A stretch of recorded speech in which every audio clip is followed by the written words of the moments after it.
is back. He says Tony Nese better have his shirt cut at his abs.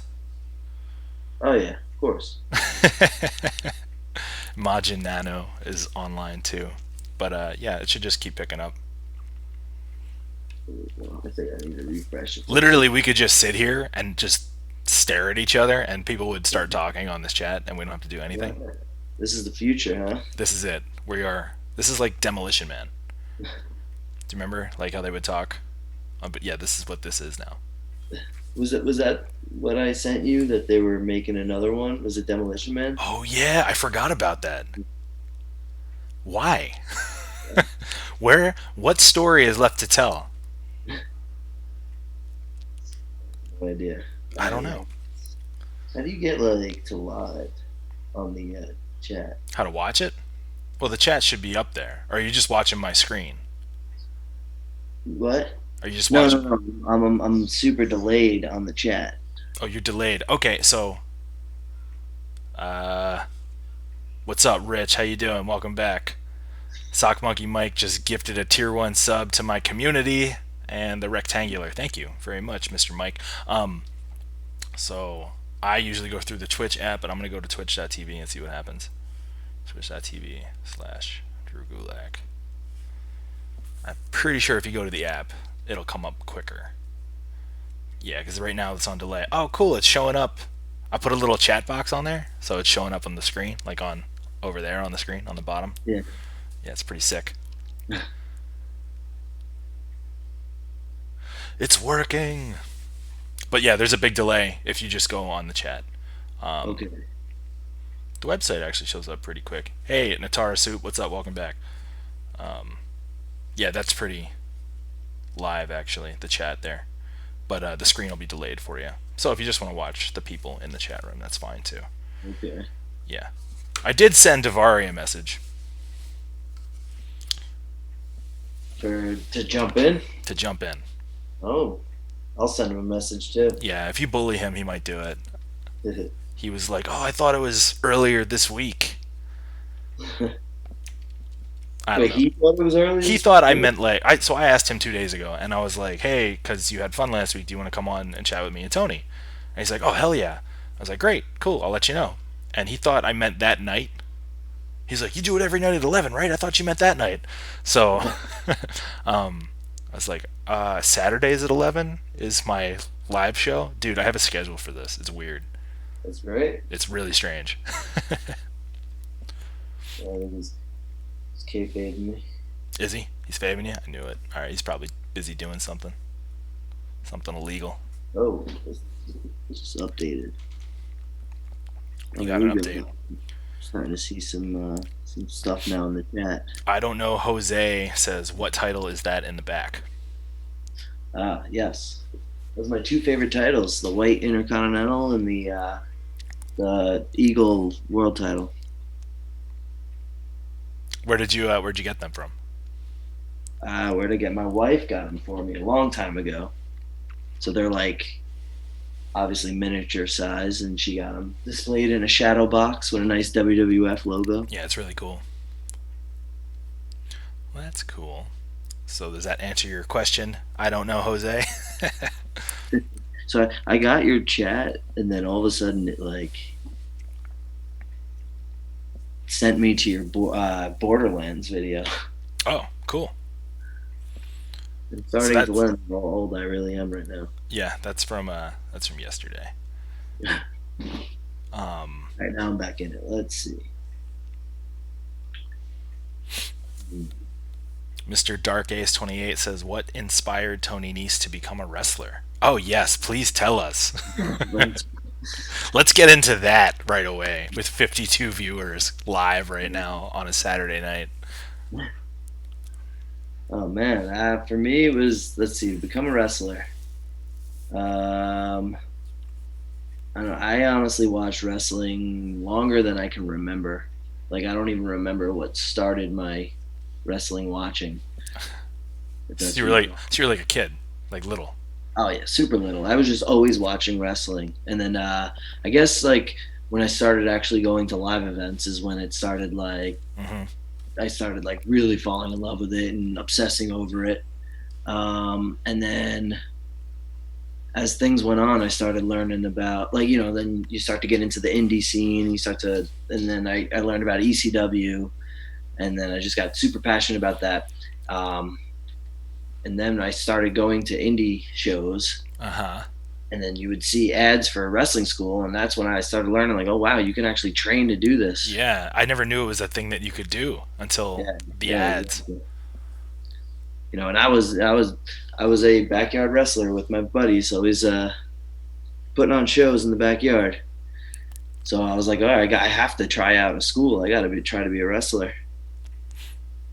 So it's not a sexy story, but it's my story. That's pretty. It's a sexy story. I keep going to your Borderlands thing. What the hell is going on? I don't know. Are you on twitch.tv/Drew Gulak?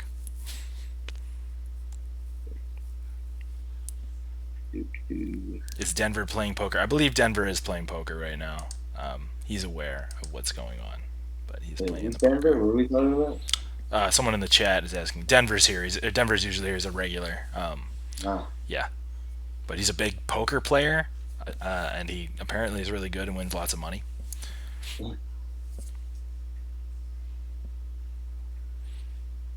you guys can. Someone asked how hard they can roast me. Roast you? Yeah, someone said how hard are we allowed to roast Tony? Please. From yes I am to Good hell luck. something. Good luck. Try your worst. Yeah, Those abs are unroastable. please roast me. Please do for my entertainment. Tony, which of your multiple abs is your favorite? From Itachi One of my Uchiha. jeez, it's hard, Like it's like asking like which kid do you love the most? Right? Don't we love them all the same? Oh, we can't hurt any abs. So, they're your children. So do you love your abs more than your children, or? Okay. Of course not. All right, so the children are above the abs, everybody, in case you were wondering.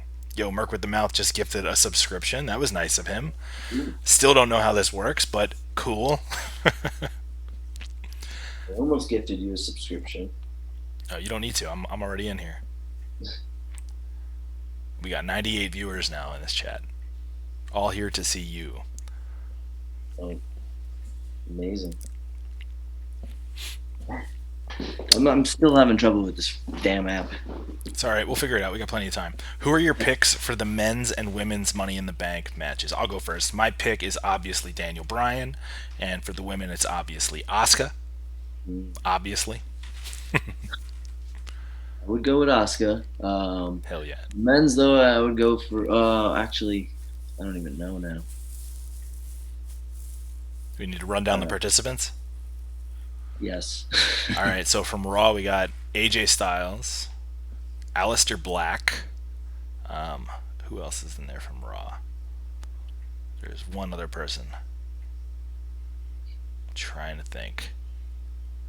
Oh, it's hurting my brain. Oh, it's Rey Mysterio. And then from SmackDown, we got Burger King Corbin. We got Big Daddy Otis and Daniel Bryan. Ooh. Who I want would be Otis. Who I think would be Baron Corbin. You think Corbin's gonna win? He's gonna get a second shot at it because the first one didn't really go so well. So you think he gets a redo? Yes. Uh, why does he have the worst costume out of anybody in the company? What's wrong with his costume? It sucks. It looks like Party City. You know?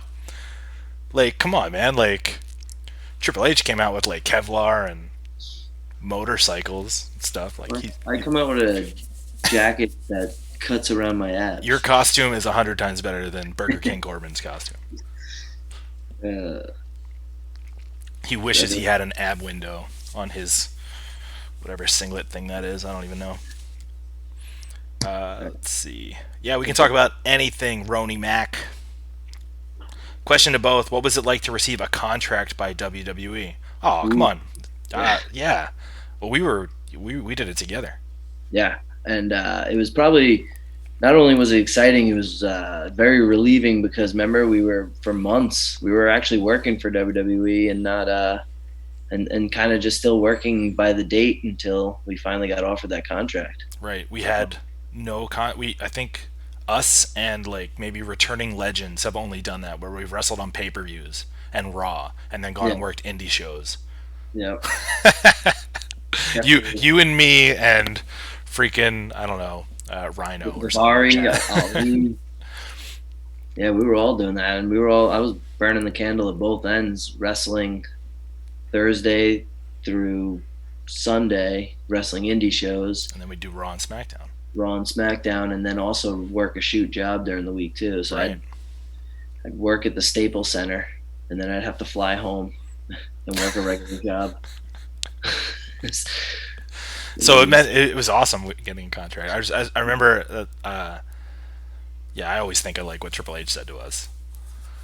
You know, Oh yeah, guys, I'm running a hotel. Right now all my rooms are booked up. But if a room opens up, we'll get you a room. Thanks, Hunter. uh, let's see. I'm trying to see how behind I am on this chat. So Blind Gamer 1990 is the last one I just saw. He said, "Congrats on the new kid." Oh, thank you. I did not see that yet. Are you still looking through the browser and not the app? No, I'm on the app on the phone. Maybe try the browser. The On browser was my moving pretty quick for me. on my laptop. You could do it on your phone. Does my image go? Oh, okay. Let's see. Tony, would you ever move to Raw or SmackDown from Avasic 1995? Wait, what was that? For what was the 1995? Avasic Oh, that's the 1995. guy's name. I was like, I don't understand that part of the That is question. his username or her username. Ava uh, Sick, maybe her. I don't know. um, would I? Of course I would. So But do yes. I? Yeah, yes, of course. Do I love where I am? Absolutely, right now. I love work. I love 205 and NXT, but mostly 205. Yeah, of course. All right, so what do I go to? Twitch. Twitch.tv/Drew Gulak.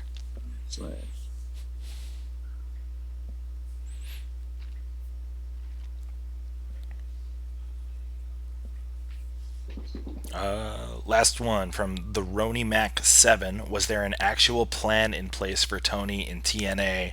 Was he promised the X Division title at any stage? Wow. Getting right to the nitty gritty. This is like an RF video shoot interview. Right to it. So I don't think I've ever really talked about like TNA or anything to anyone. Should we bury them? Any interviews? Yeah, no. Should we? um, no, there was definitely no plan in place. They were just picking. So there was an original plan to kind of resurge the X division, and they brought in a whole bunch of us. And then, a week went by, and then their minds changed. But then they had all these guys that they just signed, and they were like, "Oh yeah, and we don't really care about the X division anymore." So, at that time, so no, there was no plan, and there was no communication. There was a lot of sitting at home and frustration. I think it worked out for the best. Oh, it was probably one of the best learning experiences when it comes to the business end. Yeah. Got a posture check. I got to sit up now. Oh, so they can spend points in here called Gulak bucks Ooh, okay. that they earn for sitting in the chat room. That's a Twitch thing. And there's a thing called posture check where if they spend 2,500 of them, I gotta like check my posture. There's also one called hydrate that tells me to get a drink. So yeah. So someone's gonna end up splicing up what I just said and turn it into me burying TNA and stuff. I mean anybody can write anything, so Oh, you guys. go for it. Need a little heat. Bring it on. Let's see.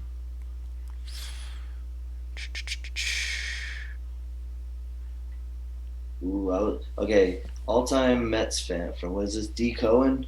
All-time Mets. I was a big Todd Hundley fan, Mike Piazza fan. I like Everybody my like Mike khakis and Piazza. everything. And he also asked if we can get Vince to buy the Mets. Oh, I don't think he's looking to Um, invest in anything right I now. don't think so. And honestly, do you want that? I think I'm hoping for A Rod though. A Rod's looking to buy the Mets, so That's real. that's real. I mean, I don't know much more of the story than he was interested. That'd be insane. That'd be like, why the Mets? Um, Wait, why the? Oh, I don't know. Does he live Because there? well, I mean, he was. I mean, he played in New York and everything, but honestly, I have no idea because they're up for sale. That's all. Mm. That'd be like Chipper Jones buying the Phillies. Yeah. Well, Jeter bought the Dolphins. I mean, the Dolphins. The The Marlins. Marlins? Really? Yeah.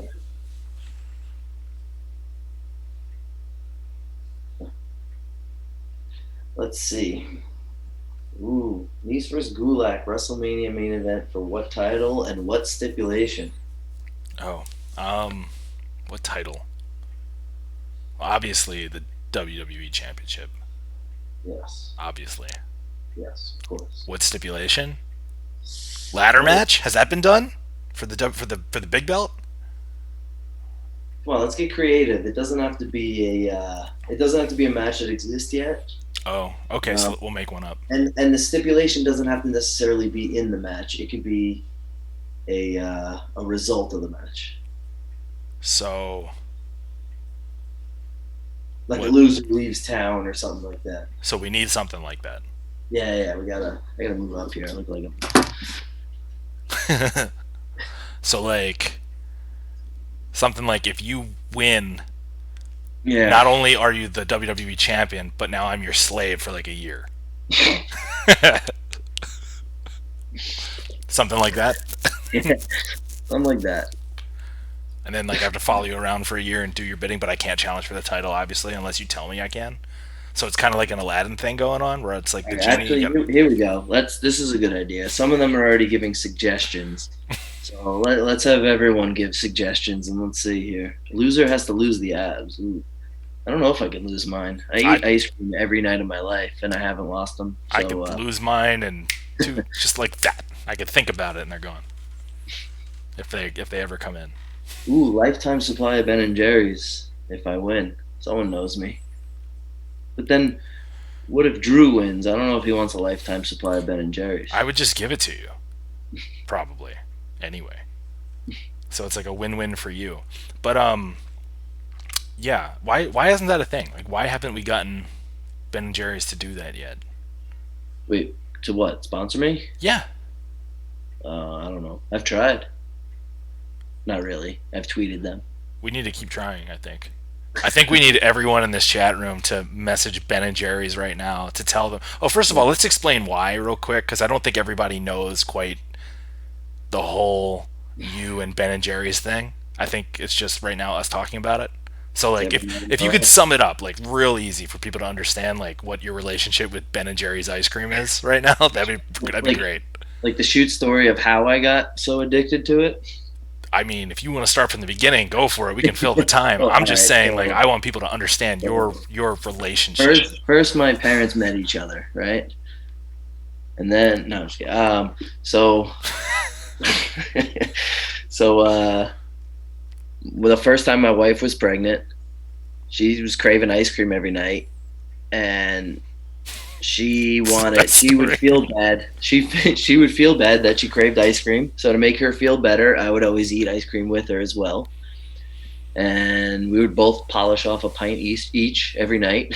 Just and then as soon as she had my daughter and started dieting and everything, getting back in shape, I just got insanely addicted to ice cream and haven't stopped since. So Pretty you're much. but it's more than just addiction. It's like it's a real routine with you.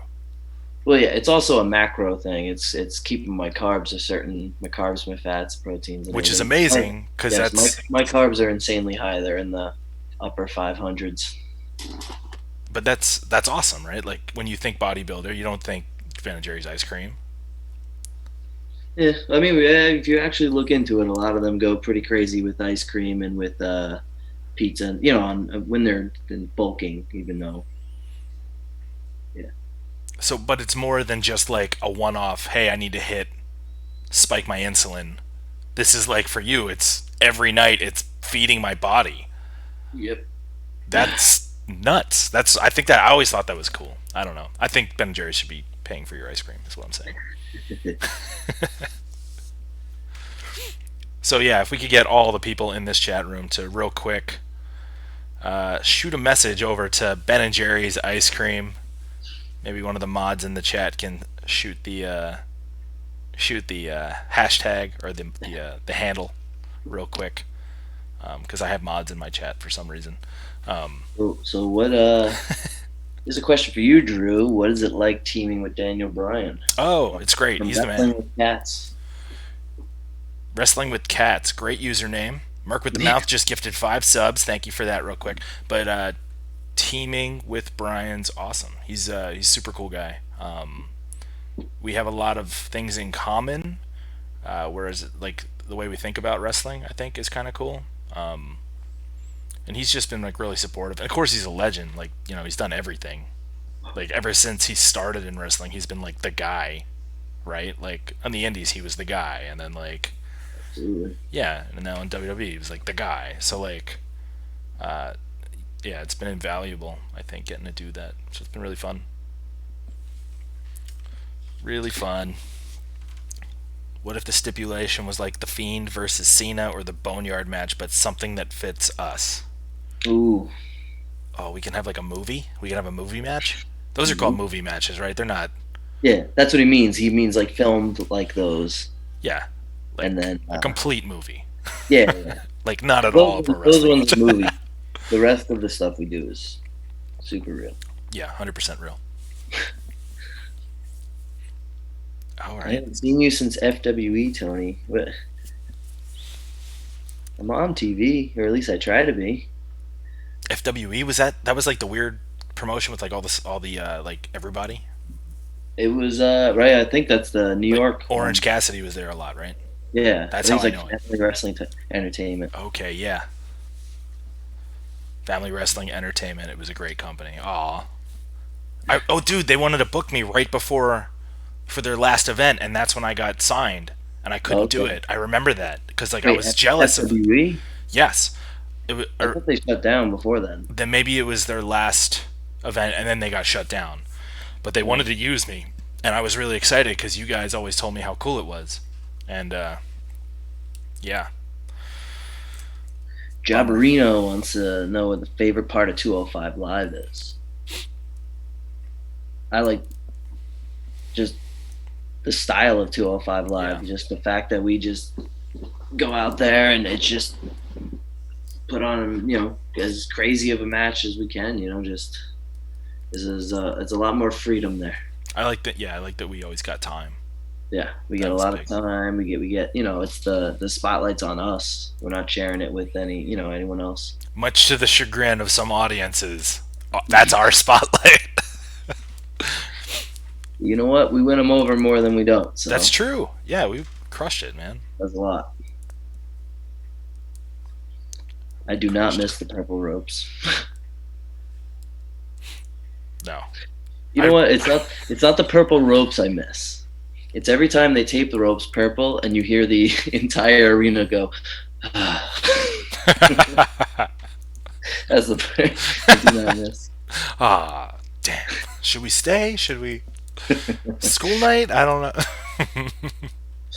Bathroom break. I liked when we were on Raw and they would have to change the ropes before every match that we had, and there'd just be like an army of people. We'd have to do our entrances not on TV, so it's just us walking to the ring in complete black, and there's like 50 people around the ring like this. Yep. That's crazy. That never happened on any indie show I was ever a part of. No. Oh man. Let's see. What other questions we got?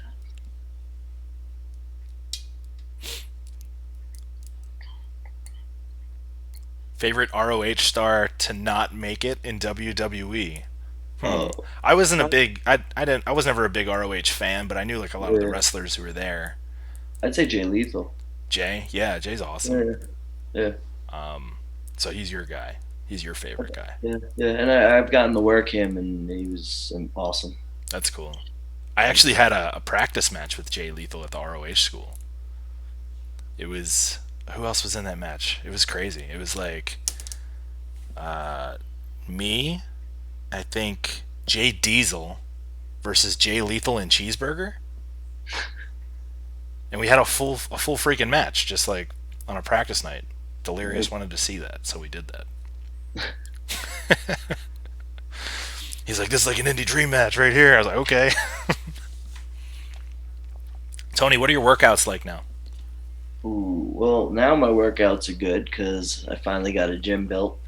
But for the I'd say first month and a half of all this, my workouts were terrible. Just, I mean, they were as good as you can make them with resistance bands and just items from the house. But I've always been a meathead my whole life, so I always needed a gym. I needed a squat rack, and not having one was killing me. But now I got one, so I'm good to go. Yeah, the setup you have is awesome. Did you figure out a way to stabilize the weight yet? Yeah, yeah. Oh, you mean from like swinging into the thing? Yeah. Did you do anything with it or no? I came up with different ideas, but Yeah. I have to wait until I put the mirror up to see how bad, how Oh, dangerous it is. gotcha. Do you know what's happened to El Generico? I heard he moved to Mexico and is Yes, living with he's the helping. orphans. He's Yeah, Nacho Libre now, yeah. Gotcha. When the Zo Train was still a thing, did Enzo teach you how to do his weird dance, or did you all go out and improvise it? We all just went out and just did whatever the heck we So thought. we did do that, but I do remember him showing everyone like this is how you do it and giving us the whole story as to why it's a thing. Yeah, if Enzo did show, I'm sure that Enzo did try showing us, but no one ever paid attention. Bless his heart. I gotta ask this: has Tony wrestled in home island of Puerto Rico? I guess Kobe's from Puerto Rico, so he's asking if you ever wrestled there. No, I've never wrestled in Puerto Rico. I'd Yeah. love to. Have you ever been to Puerto Rico? No, I actually haven't. No, Oh. I'd love to be there to just visit, and I'd also love to wrestle there because I know that wrestling is very traditional and like super hardcore in Puerto Rico. Yeah. I had my honeymoon in Puerto Rico. Nice. It was amazing.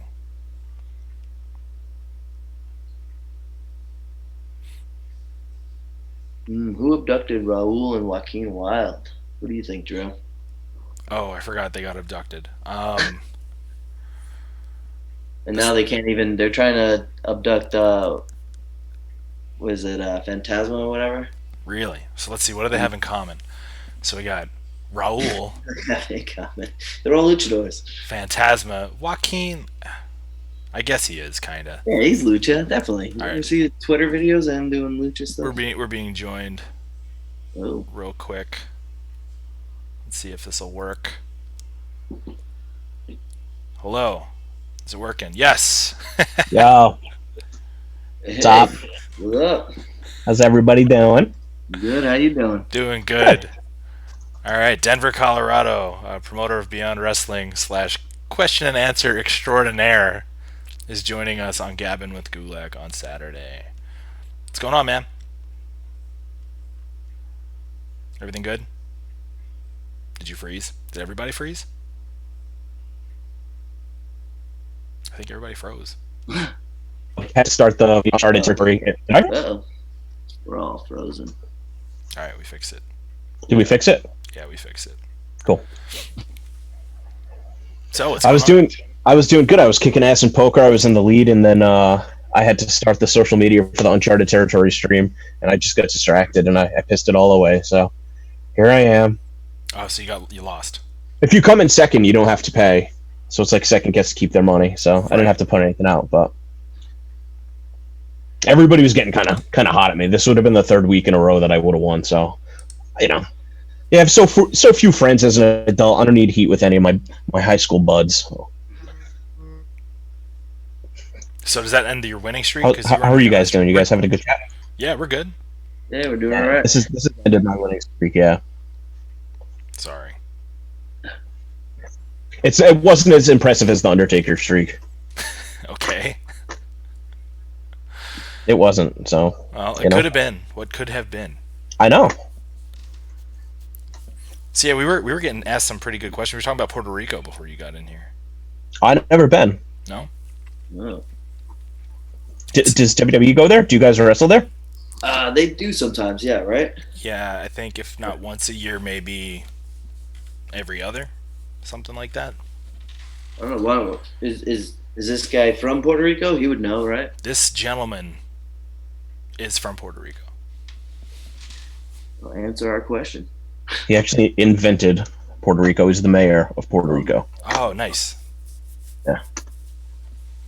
Thoughts on Tom Segura's comments on wrestling fans? I don't know. What did he say? So he was saying wrestling fans are stupid because it's fake. Mm-hmm. Yep. And that he thinks it's ridiculous that people still think it's real or something. Which, does anyone still think it's real? Yeah, I say about I don't know, 10% maybe. So here's 5%, 1%. How come that debate has to be about wrestling still? Like, isn't it just, we know it's a story, it's a show, right? And when we watch those shows, we like to submerge ourselves into the story and think it's real. So why, when we do that for movies and stuff, no one says anything, but when people do that for wrestling, it's like a big deal. Like they're idiots. Yeah, that's weird, right? Like it has. I think it's because wrestling plays out in front of a live audience in a way that's supposed to make people think that what they're watching is actually happening. Like when you go to, even if you happen to play, it's acted in front of you, but you're going to a playhouse. Whereas if you're going to see wrestling, you're going to a sports arena. You see actual other sports contested there. So there's, and when you think about it too, like when wrestling is like really successful is when you're able to draw the crowd in and then kind of manipulate those reactions. They have an influence on the proceedings as well. I mean, it's wholly unique to wrestling, but I don't know. I think it's low hanging fruit when people say that the guy was just looking to get some people to talk about him, and it certainly worked. Mm-hmm. So it's because it's, but that doesn't make sense though, because like a movie doesn't try to pretend that it's not what it is. Like when you watch that, it's presented as this is what's happening, right? It doesn't go like, "Hey guys, welcome to the movie. All right, here's what you're gonna say." Like you're not part of the movie, right? That's what I'm saying. Like even I don't know. I guess with wrestling, you're up close and personal to the action. A lot of complaints about the current format without having fans there, and with WWE introducing the phrase WWE Universe so many years ago. I mean, it has become. It's gotten to the point where the fans are the show to an extent. Mm-hmm. So it's when you remove that fan component, having that live audience there, it's completely different. But I mean, even on an independent level, there's certainly shows that we've done where there are people there that think that the proceedings are 100% legitimate, and they're getting very upset if the people that they're rooting for are not coming out on top. Yeah, that's true.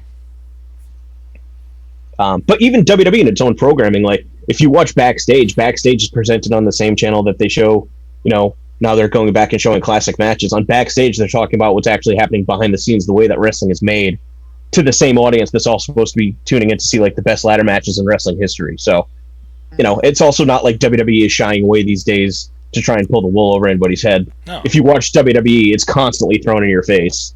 Mm-hmm. I think that's part of the success of the company. That's like that's the way to do it, I think. Right, because people still don't know the way the magic's actually made. That's why, when you do these interactive chats, Gabbin with Gulak, stuff like that, there are still some questions, because nobody really knows. Yeah. Right, Wheeler Yuta? Yeah, just quietly snuck in there. Are you guys still talking about Cigar? I think so. Do you have a fan in your room? Started it. Yeah, is it loud? It's pretty loud. All right. Yeah, I don't know. I listen to that podcast a lot, and he says like horrible things for shock value. Like, I think it's really funny that he's getting a lot of like hate for this. Like, I get it. Like, especially his choice of words was not the best. Real quick, Itachi Uchiha 85 says, "So who's this fourth jabroni?" LOL. Oh, that's me. What up, Wheeler Yuta? Yes. Fourth jabroni. That's me. But yeah, he says like horrible things for shock value. Like, plays these ridiculous clips of people doing crazy things. Like, he played a clip later on the show of a dude eating his own crap, and like, so he's just saying stuff for shock value. Yeah, Gotcha. definitely. How come there wasn't as much outrage to that? Because I don't Exactly. I mean, That's what, because wrestling fans have Twitter, and I guess there's no one like that was the clip that got isolated. But like, you know, like it is what it is. You got to take. It's that guy Ryan Satin. He's a shit stirrer anyway, so he's the one that isolated it and got it out there. He's one of those opinion leader types. I don't know if he works for your company or not. Sorry if I offended you, but I'm sure he does. That piece of crap, nice guy, Ryan Satin. Just be a matter of time until he tries to get some dirt on you to blackball you for NXT spoilers. That's fine. He's a beautiful man. I don't care. You love him. So I forgot, and someone just pointed it out. He did say he called wrestling fans the R word as well. Yeah, that I think is the worst part. Oh, Yeah. you can't say Real, that. And that's something he's gotten in trouble wrestling for. fans all the time, but again, I think that's silly to try to make fun of someone who's watching a show and enjoying it. But anyway, I guess it's the fact that he said that word or whatever that kind of insults the intelligence of the people who watch it. I mean, it And just shows also- that he's not that intelligent, I think. Exactly, it shows that he's not intelligent. So just to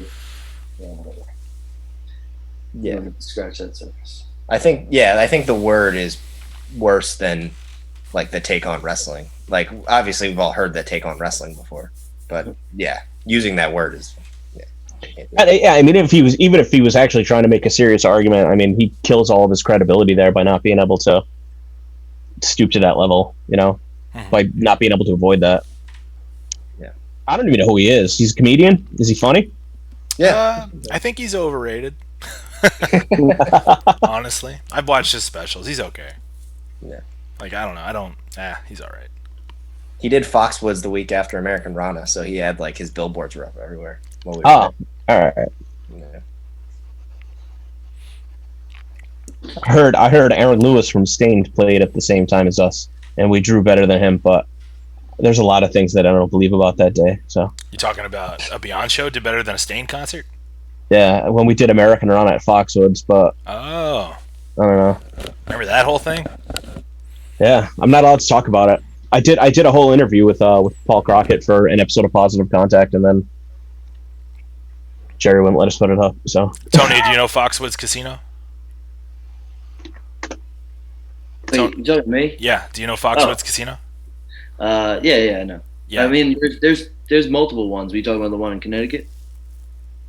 Yeah. Yeah, I think the one in Connecticut. But Beyond ran a show there last year, and it was a whole thing. It was a whole thing. And it's too bad you're not allowed to talk about it because there's some good stuff in there.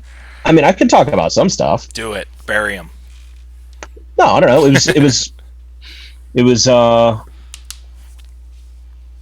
The biggest thing that I took issue with, I don't even know whose fault it is, was I did 3 separate walkthroughs, and when we got there the day of, the room wasn't set up the way it was described to us. The third party that I was working with that went through the process of getting all of the paperwork drafted up and stuff like that with the floor plan, it was just like, why did I have to take this drive out here 3 times for you to just do what you wanted to do anyway? There were supposed to be 4 bars set up inside. They actually set up the bars kind of not only outside of the room, but there was also a lobby area outside of that. So anytime you wanted to go get a drink, and there was only one bartender for 1,000 people, anytime you wanted to go get a drink, you had to go back through security. If you needed to go to the bathrooms, you had to go back through security. If you wanted to buy merchandise, it was just... But the lighting was really good. The lighting cost like $8,000, but the lighting was really good. So, what are you gonna do? That's a lot for an independent show. Oh yeah, it was actually like a pretty substantial production. I don't know. I like doing the small shows. I'm watching Uncharted Territory, Electric Haze, and it's like we could get 175 people in there if we set up seats on the stage, and I prefer it to pretty much anything else we do. So Yeah, the place looks like a Street Fighter level. yeah, exactly. Especially when they don't have the curtain, you can see all the cars driving by. It looks so sick. Hey, why do you still book milk chocolate? They suck. I don't really book them all that much. I feel bad for those guys. They've had, I mean, everybody's got a tough go at it, and you either, figure out a way to come out on top, or, you kind of get lost in the shuffle. But the people that have broken their neck in a Beyond Wrestling ring, it's hard to not try and stick with them. Yeah, since sure. that's a pretty serious I forgot injury. that happened. Yeah. Holy crap. So Yeah. make sure you let them know I'm strongly protesting your shows that they're on, okay? Okay. Let them know. I mean, if you just tweet out once when we're back, hey, check out this show, I just won't book them. So I think that'll be the added publicity will be worth not working with them. It's kind of funny because they kind of came into their own as enhancement talent for the last season, just coming in, getting the crowd riled up, and getting their asses kicked, and they were really good in that role. And it's got to be completely not creatively satisfying on an independent level when you're not getting paid that much money either, to just come in and get wicked beat up all the time. They're really good at it. I like working with them in CZW. When they did their interview with me on the YouTube channel, all they talked about was Tony the whole time, how much of an inspiration being trained and keeping at it and getting advice as far as coming together as a tag team and stuff like that. So you are solely responsible for everything that's happened in their lives for the last 8 years. Wow. Yeah, No pressure. He sent that to me and then apologized because I told him don't ever tell anyone I ever trained you.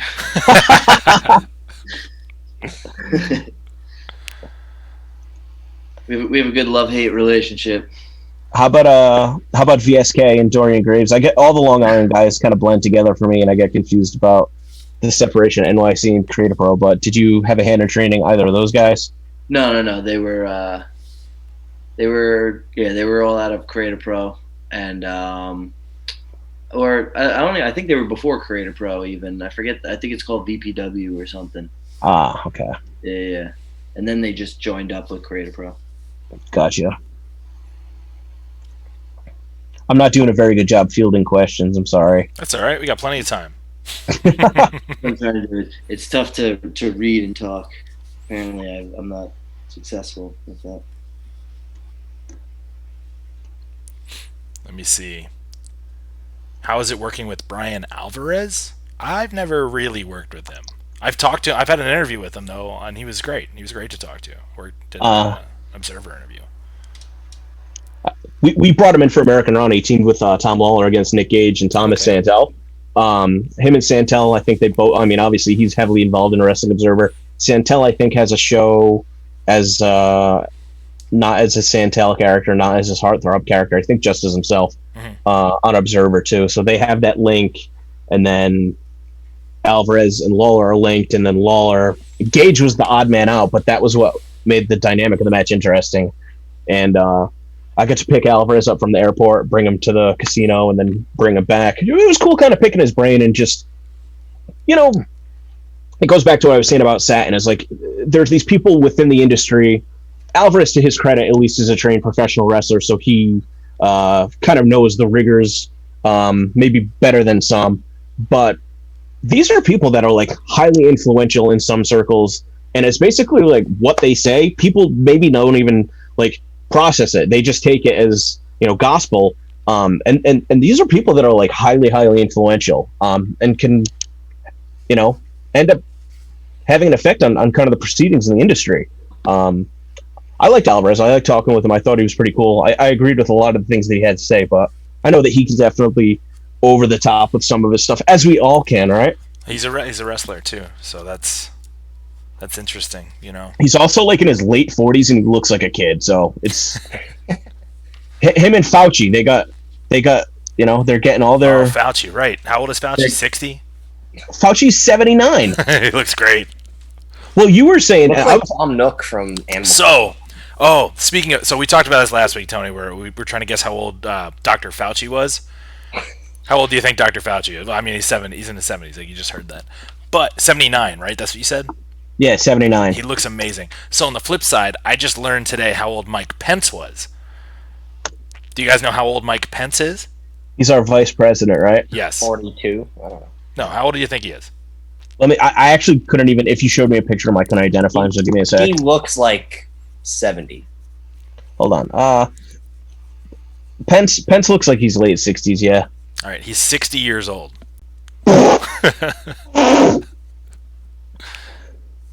Oh boy. He's seen some things, huh? He looks like he's 80.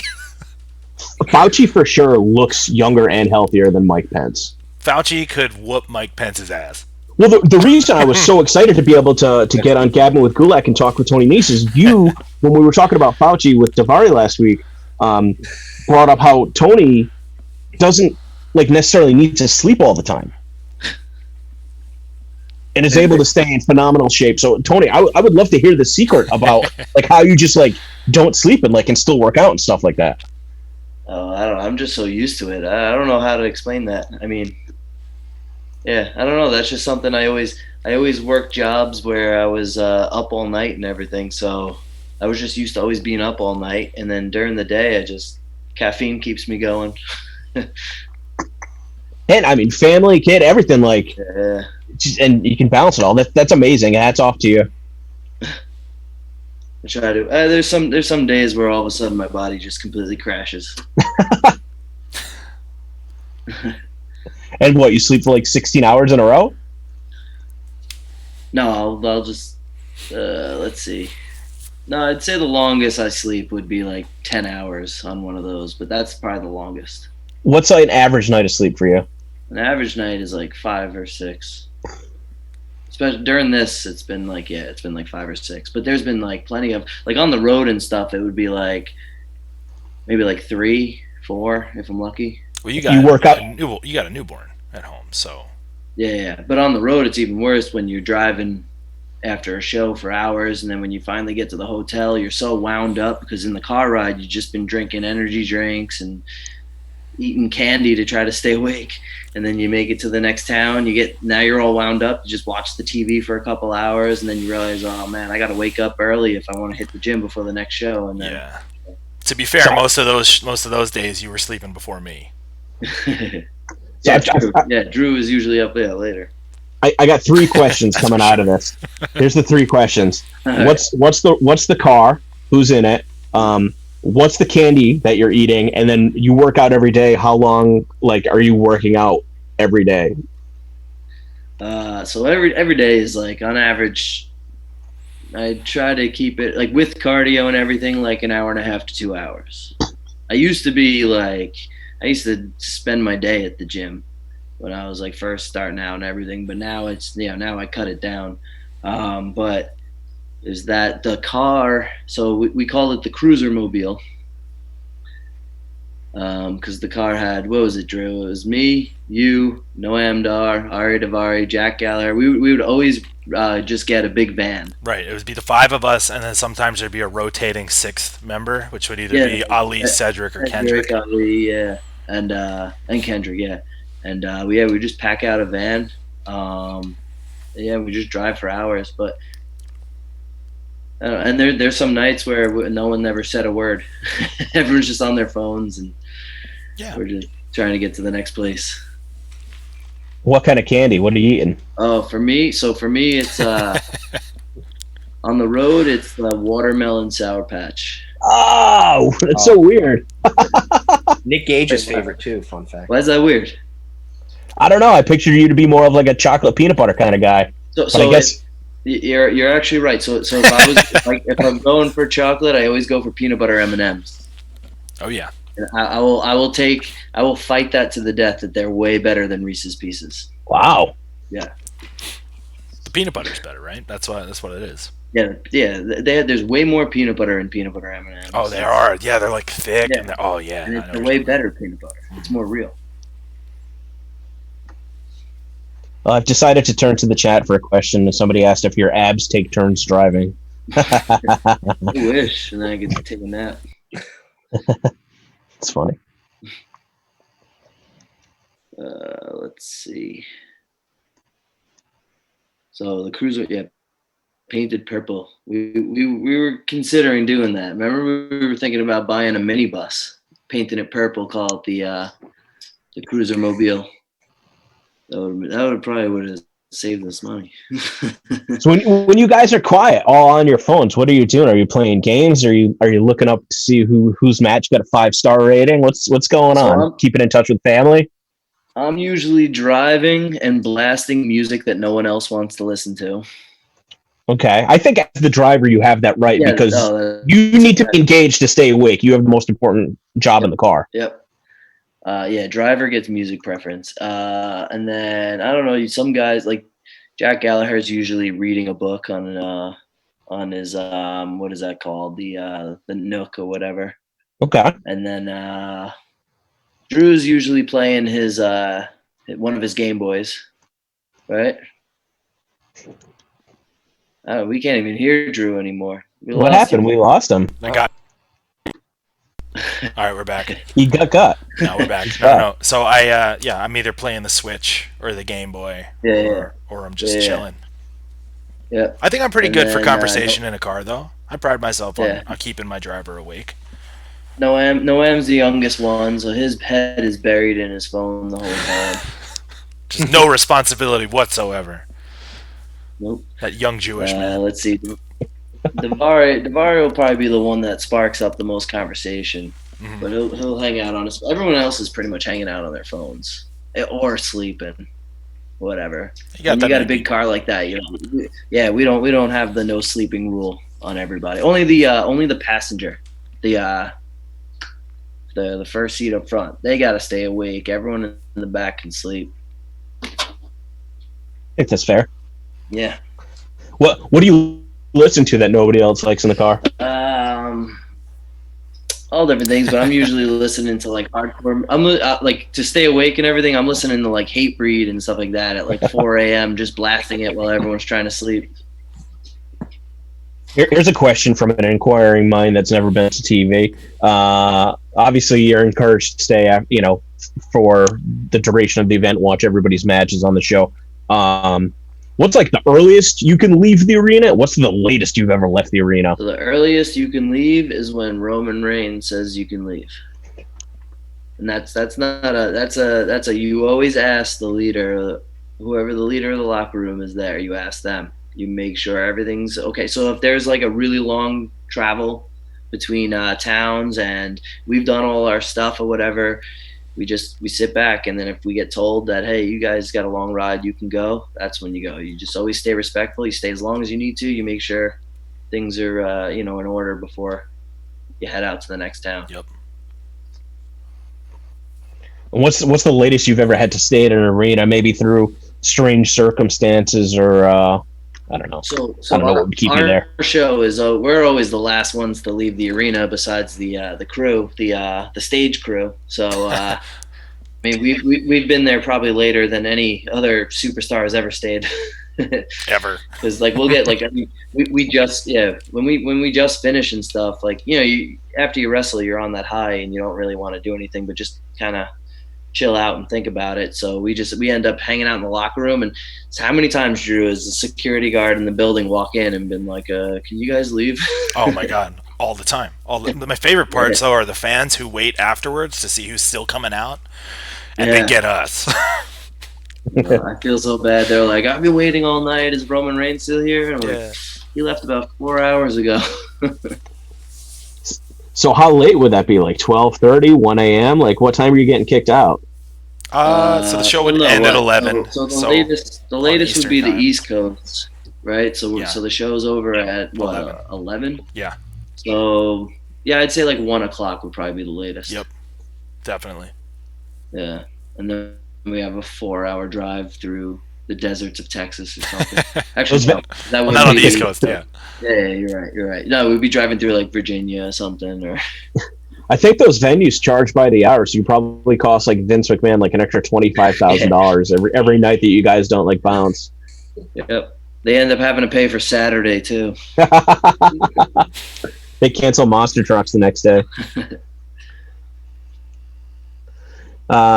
Somebody asked Tony, how do you get those abs? What are your workouts look like? Oh man, my workouts actually aren't as there aren't these like crazy Instagram workouts that you see. I'm very simple, old school. Anything that Arnold taught us to do in his book, that's what I do. So my workouts are like you got your chest day, your back day, your shoulder day, your legs day. Believe it or not, the least I train is my abs because you guys have heard this before. Abs are built in the kitchen. And for me, it's about keeping my macros in the right number. And for me, my macros are super high. So that's why I'm always eating junk food and stuff.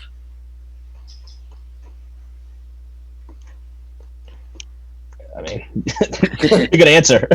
Pretty straightforward. I've worked as a trainer for 15 years. So you get me started. Drew knows you get me started on this. I'll talk forever about it. Yep, that's for sure. Yuta, when are you gonna get your macros up? I just started counting them. I Really? just started doing that. What app are you using? I got a Fitbit, so I just do it on there. Okay. Oh, nice. Yeah, so it works pretty well. I don't know. Do I need a food scale, Tony? Should I do that? I mean, if you're really counting macros, you have to measure what you're putting on the plate. Yeah. Yeah, those are simple to get to. I got on Amazon. Okay. Yeah. Yuta, you were looking pretty yoked in that video you sent for the Independent Wrestling Talent Show, which is taking forever to put together for whatever reason. It's probably been a month since then, so I'm pretty amped to see the progress. Dude, I'm trying, man. I'm trying. May as well, because you're either gonna look to self-improvement or self-destruction during this period of time. I feel Bit of both, man. No, a little bit of both, yeah, for sure. Tarkos just gifted a bunch of subs. Thank you very much. Ooh. So here we go. Show coming out. Is that streaming just on IWTV? I don't know, nothing production-wise. Everything needs to be a little bit fancier than kind of what I'm capable of. So it always ends up getting outsourced to somebody else now, and I don't, I'm kind of absent from that process at that point, unfortunately. Gotcha. Someone wants to know, why does every wrestler tweet about UFC now? Well, first of all, don't they have an event today? Yeah, they're on right now. Yeah. Okay. And then also, I mean, Twitter is a form of cross-promoting. You tweet about something that's going on that's popular, and people are going to check you out. Yeah. Why does every UFC fighter want to come work for WWE? And stuff. Was that? Why does every UFC fighter want to come work for WWE? Let's ask the real questions. Easy paydays, right? Ha!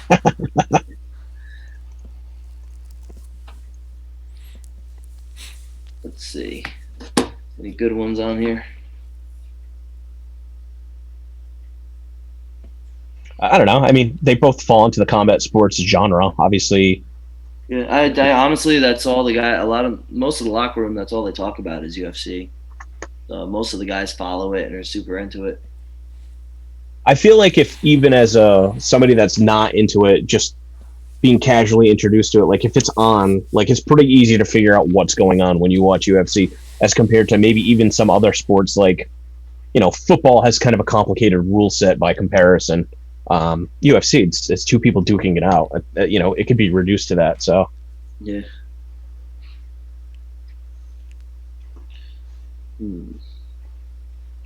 Let's take while we're fielding questions, we'll let everybody kind of go in order and answer this. But what are some things that you've done to look towards self-improvement during this period of time when there's a little bit more free time? So what are we doing? Yeah, we're trying to say what we've done during Focus on the positives of the pandemic. What pandemic activities have we done for self-improvement? So for me, it's been learning how to connect online more with Twitch and kind of get involved in that community. So this is a new way for people to connect with fans, I think, in this downtime especially. So I'm using time, otherwise I'd be sitting on my couch playing video games, to kind of turn that into a positive. So that's been a double positive, actually. because there's nothing wrong with that. So, yeah, that's what I've been doing. Oh. This. Obviously, parenting is number one. I mean, I've been Yeah, come on. I've been my daughter's teacher now for a week or so, a month. So I've been doing that. So I'm reteaching myself basic math. What are you guys learning right now? What is she learning? What is she learning? So she's in kindergarten, by the way. She's learning she's doing simple math with adding and subtracting, but also we just started doing greater than, less than, equal to, stuff like that. With reading, she's learning like phonics. We're learning about the different sounds that R makes. They call it the bossy R.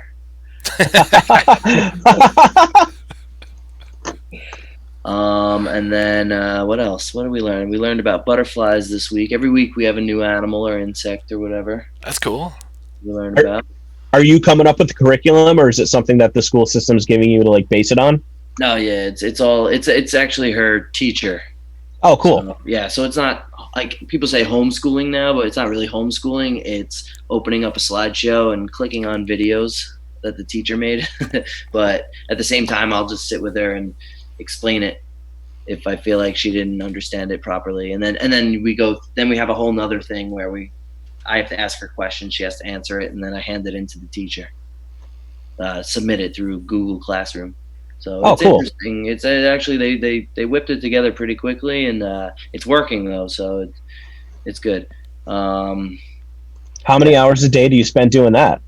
It usually takes like the first half of the morning, so I'd say what am I starting? Maybe like 2 to 3 hours. Oh, wow. Yeah. Because and then sometimes like if I notice I'm losing her focus, she'll take a break for a while or whatever. So Does it give you an added appreciation for teachers for being able to keep kids locked up for 7 hours a day? absolutely. Absolutely.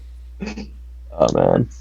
It's especially like, I mean, I'm trying to just keep one paying attention the whole time. Can't imagine a whole classroom. It's crazy.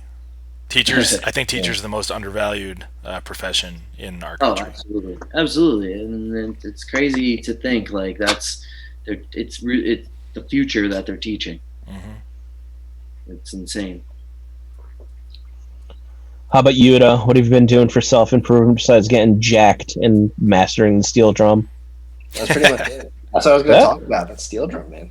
Yeah, just playing that again. It's been fun. I see it behind you. What song did you learn today? Today, what did I play today? I just kind of like did old stuff that I already knew. Oh, so you just did a little rehash. Why don't you give us a little demo there? What do you want to hear? What should I do? What were you playing today?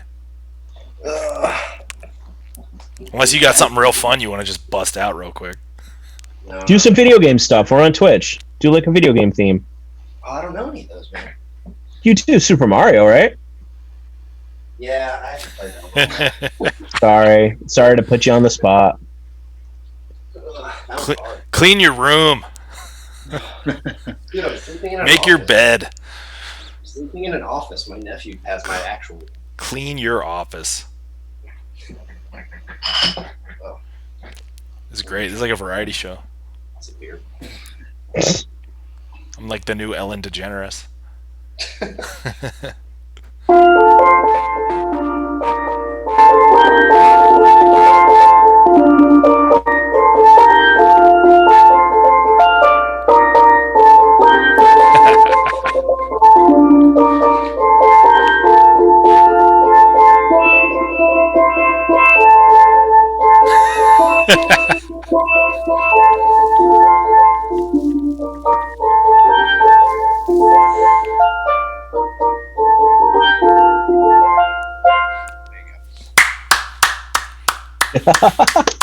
That's freaking great. See, if you record that, you can get that over to Tony Nese while he's driving, and then you can help keep him up on the road trips. I'm gonna have you make a ringtone for me so I can just play it for them next time we travel.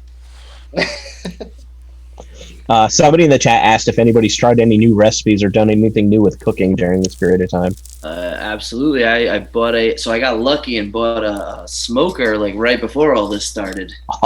Oh. So then I just been watching like videos online and stuff how to smoke different meats.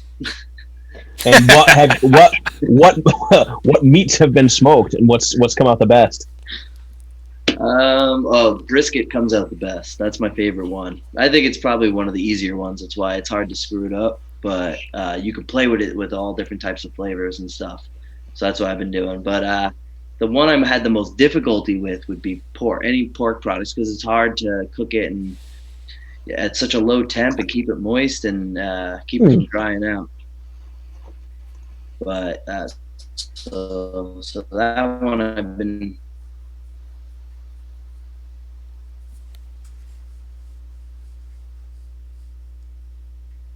I did pork shoulder. It's not decent. It had like the whole joint in it. Yeah. Next time, you should get a Boston butt. That's right. only got the one bone that side. That's what we have on the food truck. Although we do it in a slow cooker, we don't smoke it.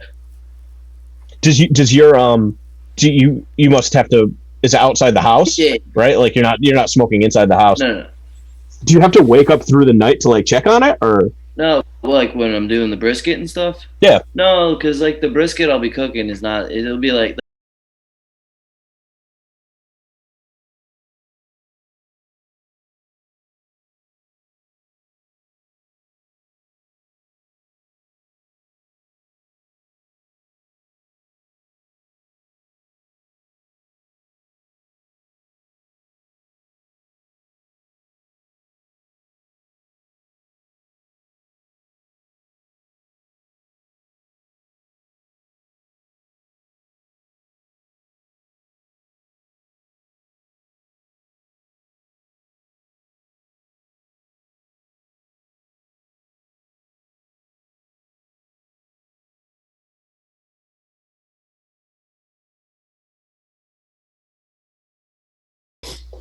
So mostly. Like a whole turkey? Yeah, no.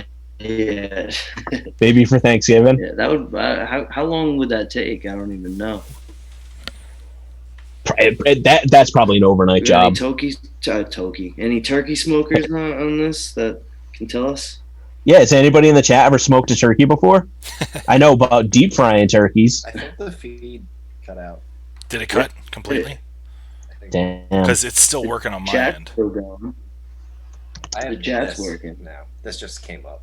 Oh, you can't. Yeah, I see people in the chat saying the stream crashed. No, we're good now. We're good. Now we're good. Yeah. I'm back. It's somebody said it was the SmackDown hacker. Oh, maybe. He's been floating around. So now only you guys know about my meat smoking extravaganza. I think we got most of it though. Someone said they had a pork recipe for you. Oh, nice. Please send it.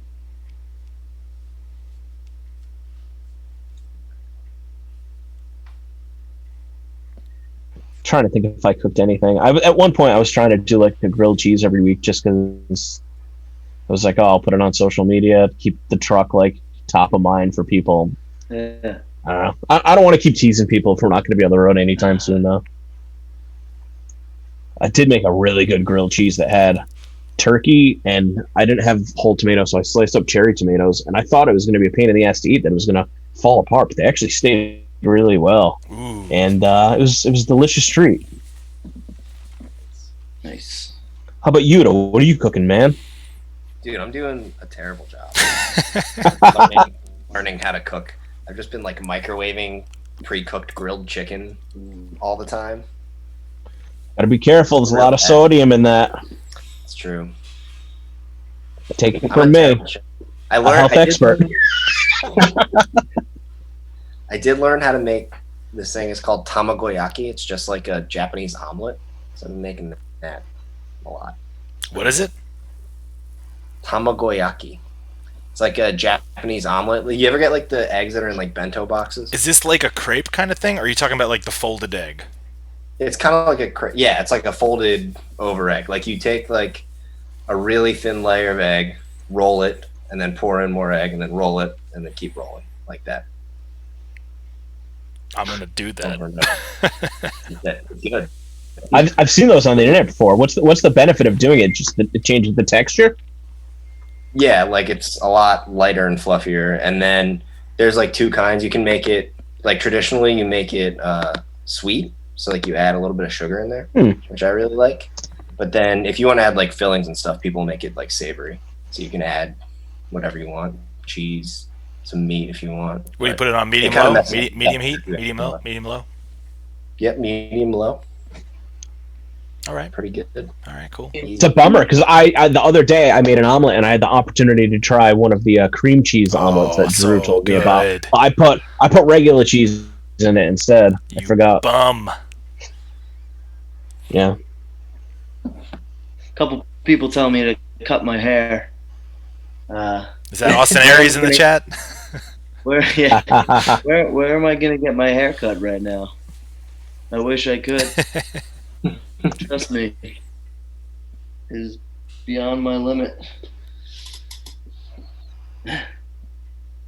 Now I might let my hair grow out. No one likes it. That makes me want to grow it longer. I think it's a good look, long hair. May as well. Not everybody can. Let's see. Is Maestro's like coming to the PC and cutting people's hair? There's one guy. One guy there by himself. But he just does beards and stuff, and if people have short hair, he can do like fades and stuff. He can't cut this beautiful, luscious locks. That needs to be trimmed by a true Italian barber. It's above his pay grade. That's funny. I picture also the Italian barber there. He's just there with his towel, like ready. They have like secret heat and they just stare each other down all the time. Like, what's up? Like they're walking past each other in the hallway. But he's only there for me, so. Anyone asks him, he's like, "No, I'm here to cut the Tony's hair." It's a real power move. Has there ever been a scenario where somebody like had to bring somebody in that like was like, "Oh yeah, this guy's with me. He's here. He's going to do this very specific job before we go on air." Sure. Like what? Well, I know Paige usually has like custom makeup crew that comes in. Really? Yeah, Maria Menounos would bring her crew in when she was there. Finn Balor, when he was doing the body paint, he had like a custom body painter to come in and do everything for him. He had a whole room for it. It was crazy. Yeah, but I mean, it's per case, you know. And I like that. That's an investment for people. Like if you're a celebrity and you become like an economy in your own right, you know, if you're like a big celebrity. So like you got people working for you, and like that's just how you live.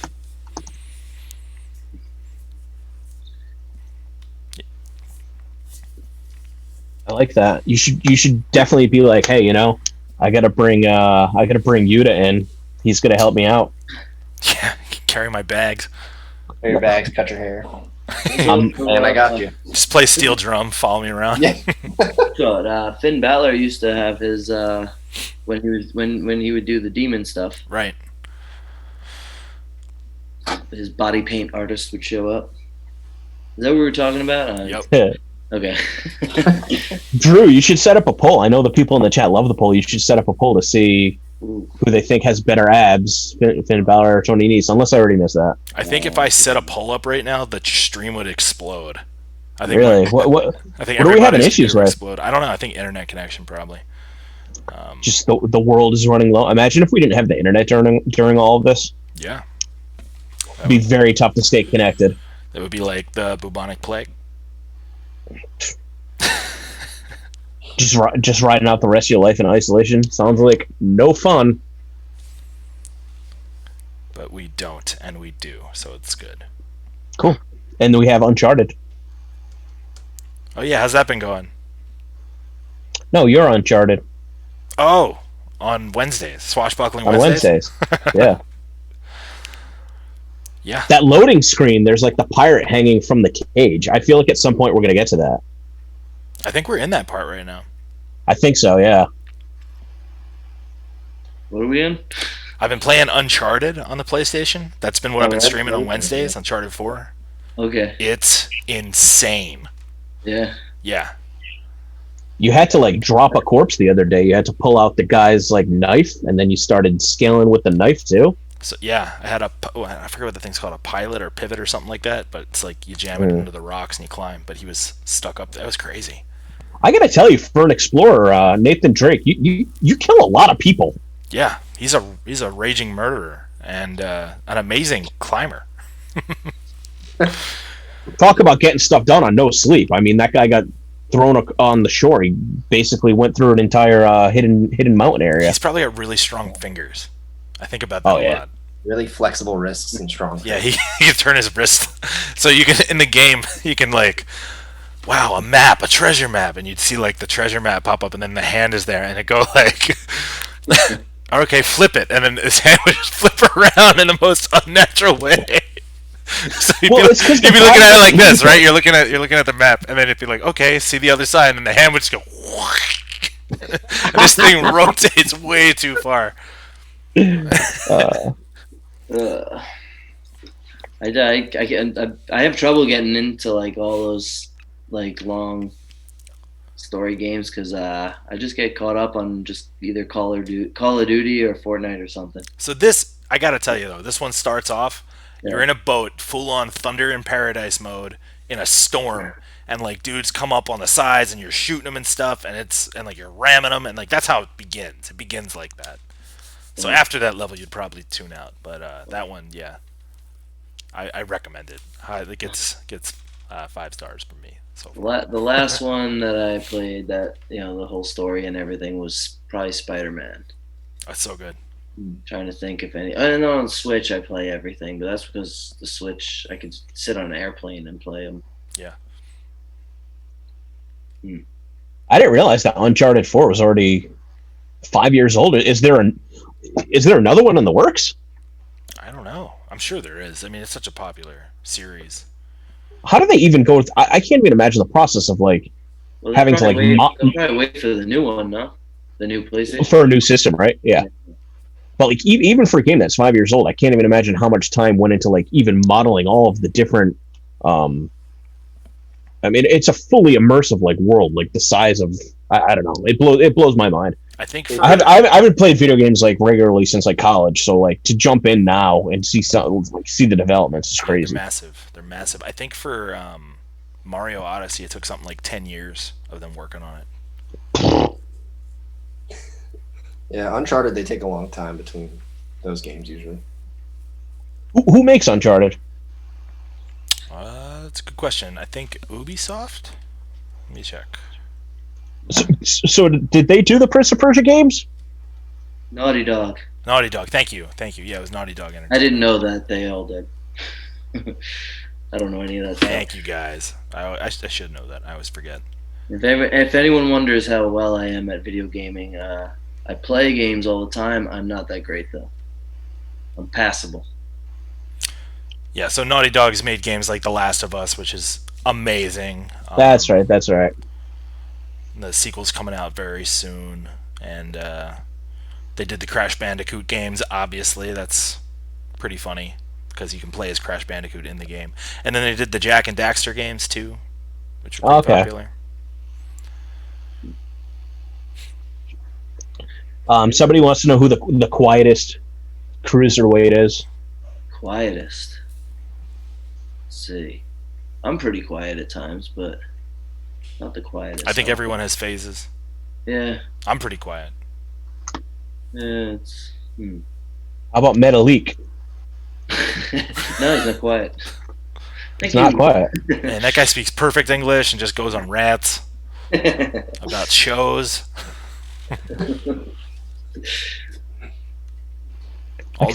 all about his stories. Tell you one thing, Metalik is amazing at FIFA. He usually destroys everyone in the locker room. Yeah, he's up on the top rope spinning around playing FIFA.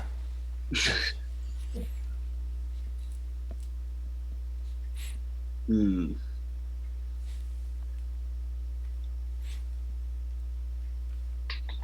The cruiserweight roster has been one of the more fluid ones too over the last couple of years. It's kind of, I don't want to say tough to remember who's where.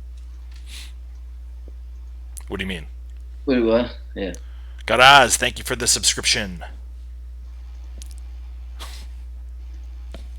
What do you mean? What do I mean? Who's a cruiserweight? Is Danny Burch one of the cruiserweights? Oh, you mean people as far as coming and going on the roster? Is that what you mean? Or you mean people Yeah, just no. like popping in and saying, "Hey"?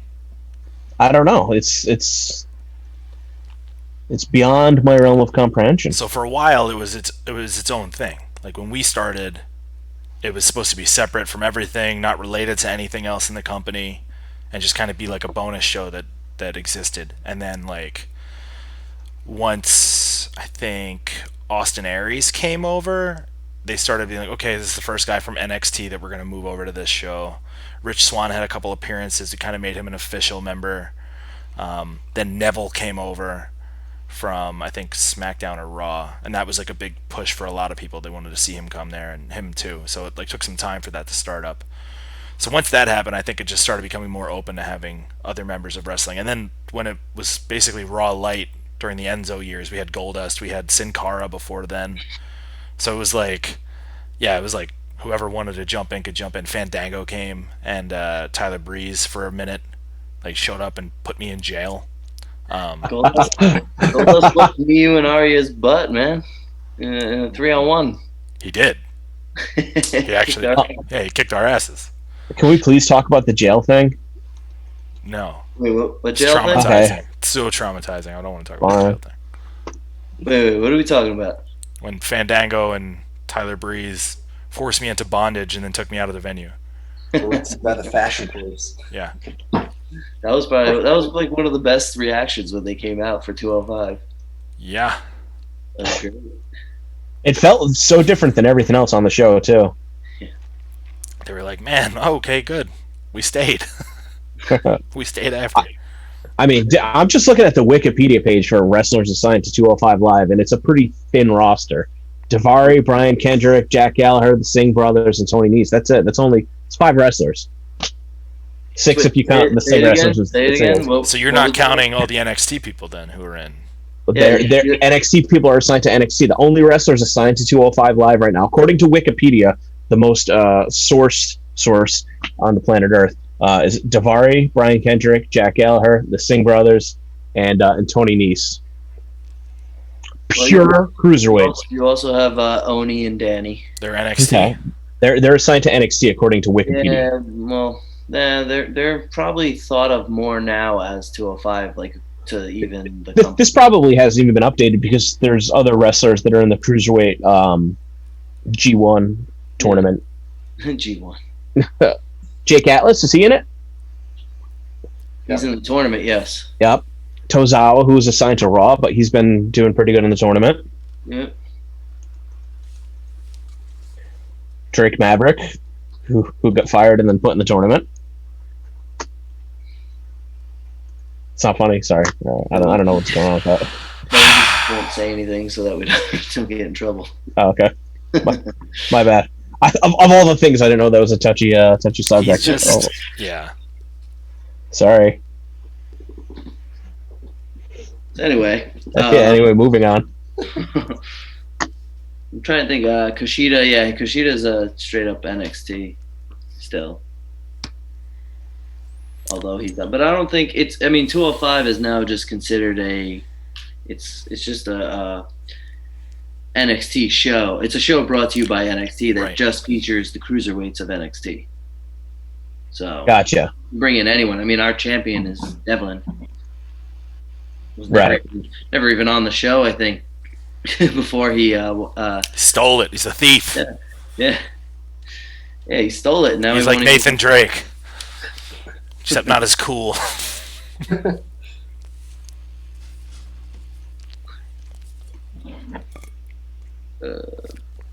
Any stories from the Gentlemen's Club, especially about the Swamp Monster? They're all online.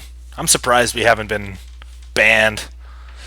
I'll tell a story. I always had to I don't remember, but whenever Swamp Monster would get paid, I would never give it to Swamp Monster. I'd always have to give it to Orange Cassidy, who would pay Swamp Monster. So Hmm.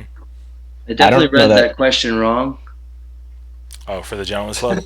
Well, it said, "How about some fun gentlemen's club stories?" I definitely read that wrong, but anyway, go on. Or I misinterpreted it.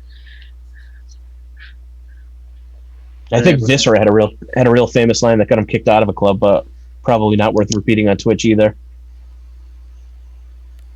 What's that? I'm not gonna say it. I'll Can text you it give to me a you. clue? Okay. I'll text it to you, and if you feel like it's appropriate, then you can say it out loud. All right? All right. Probably not going to say it out loud, but okay. It's such a good line, though. It's so stupid. So I think I got. So do we know who Swap Monster was or is? It's Swamp Monster. All right, so that's all we know, though. Yeah.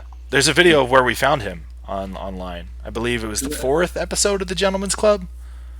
Maybe the 5th. That was a good show. Wait, he gets revealed? Well, I mean, so me and Dustin were driving, I think, home from practice one day. I was on the phone with DJ Hyde. I was on like a conference call with him. And Surprised he didn't drive off the road. no, we were. I don't know if we were parked or we. No. Oh, you know what it was? Dustin said he saw something and he wanted to go see what it was, and we pulled up, and I didn't believe him, but you can see for yourself. It's on YouTube. Maybe one of the people in the chat can drop a link real quick for whichever video that was. How about the Colonel? How about him? Dr. Colonel Nolan Angus. Yeah, what about him? Bring him back. Yeah, where's he at? What's he doing? I think he's just being the mayor of Murray. Is he the mayor of Murray? Yeah, he's the mayor of Murray, Kentucky. Wheeler, what do you think about King Corbin? I don't know, man. Sweet crown. Pretty cool. The Burger King. Yeah, man. Cheated to beat Drew. That wasn't cool. Yeah, he's a cheater. No, I can't say that. Definitely can't say that. Not gonna say that. Yeah, no, definitely don't say that. Nope. Not even fun. Oh no, just obscene. Yeah. Yeah. What's stuff that we can't talk about? How about Yuta? What does the swamp monster smell like? Oh, bad. Swampy. It's gross. No, I'm asking Yuta specifically. Smells pretty awful. Like, I don't know. It's very bad. heavy and musty and moldy. Yeah, definitely moldy. Definitely moldy. I feel like Dustin just like keeps him in a basement. Yeah. Well, we know that there's multiple swamp monsters. We've seen a whole flare of them. One of them was living at Melrose Memorial Hall for over 2 years, and he decided he wanted to reemerge for the main event of the Beyond Championship Wrestling show. So, sharing a locker room with him was not pleasant.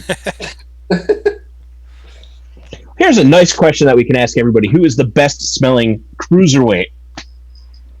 Oh. Nice question. That's a weird question. I mean, I can answer who isn't the best smelling cruiserweight. Yeah, we don't.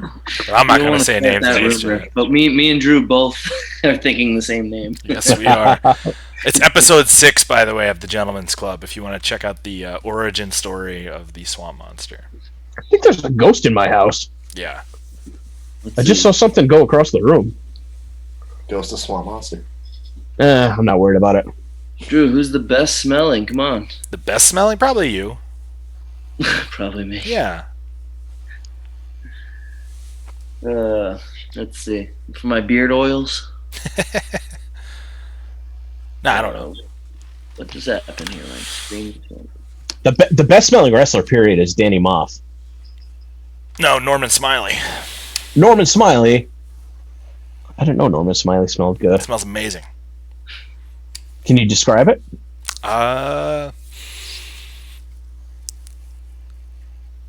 trying to think. Like, what is it? It's like such a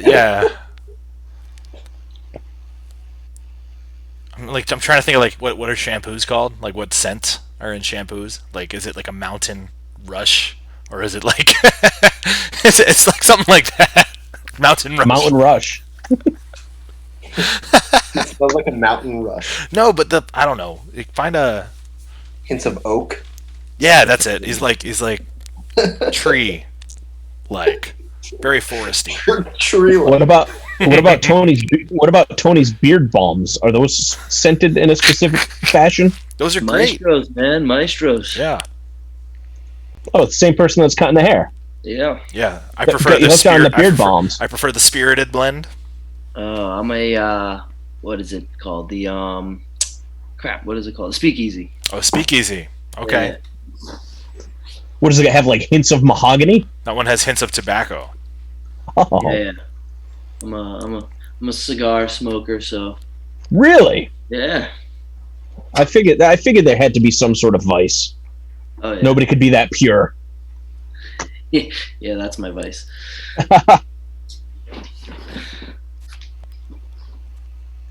Can you smoke a cigar while you're driving, or is that like a completely different experience? No, I don't think I would ever do that. No. Yeah, You no. burn up your seat, probably, right? This is a in my yard at the end of a night, sitting by the fire. All right. We're not allowed to encourage smoking, so we're going to move on. Okay, good.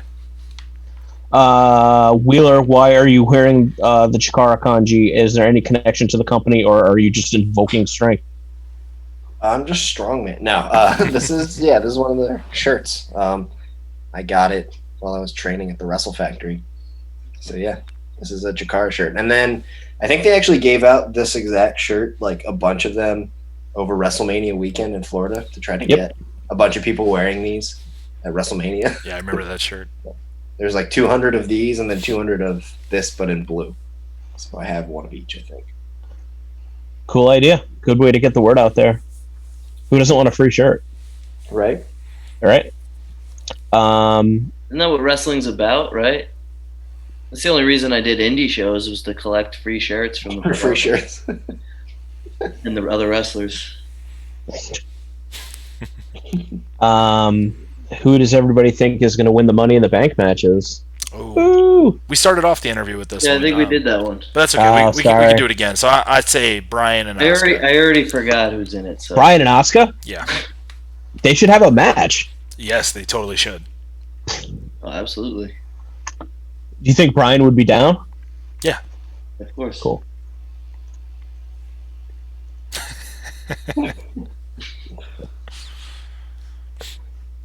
Well, I'm down too, so let's make it happen. Gonna start a GoFundMe or something? What are we gonna do to get that happening?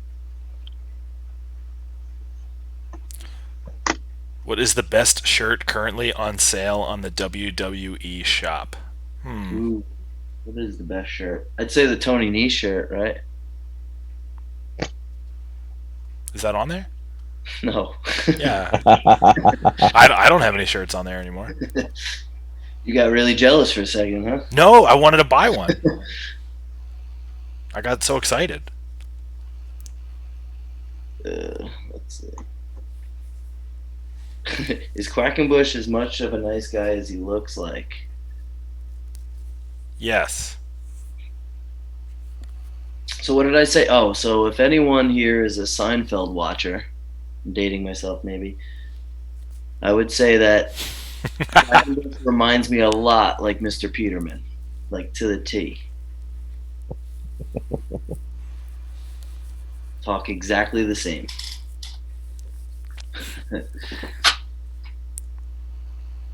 I think Peterman's from Rhode Island. Is he? I forget what his name is. I'm gonna look it up. John O'Hurley, American actor. Oh, he's from Kittery, Maine. Oh, okay. It's He's 65 years old, and Mike Pence is only 60. I'm always fascinated by ages. Oh man, Mike Pence looks like a ghoul. He's 60 years old. Okay, John O'Hurley went to Providence College. That's why I thought he was a Rhode Islander. Cool. so pumped about that. So what do you think is the worst wrestling shirt you've seen? And does this have to? I guess. Still I mean, specifically on .com? Acolyte's shirt that says "always pounding ass" has to be up there, right? That's not a good design. That wasn't well thought out. Come on. The Or maybe it Val was Venus one? really well thought out. Which one was the Val Venus one? It's cocked, locked, and ready to unload, or something like that. Oh, okay. Wasn't that also the slogan they use for Shotgun Saturday Night? Really, I'm not really surprised. creatively bankrupt if they had to reuse that one twice. Or how about the shirt? How about the shirt that was the Rocks that just said "How's your lips"? Real big. I don't remember that one. Oh, or there was the Sin Cara shirt where he was just on the bottom. Oh. He was just like on the bottom of the shirt, like completely looking like not like a wrestler. It looked like something else. How's your lips? Because they're gonna get slapped off your face. Yeah, but it was Huh. real big, right? How's your lips? It's real big. So good. Yeah, how gross is this font too on the Val Venus shirt? Oh, it's. What the hell? I mean, the '90s. I would wear it. Pull up the AJ Styles TNA shirt. I want to see this. What's that one? Yeah, pull up that one, Yuta. What was it?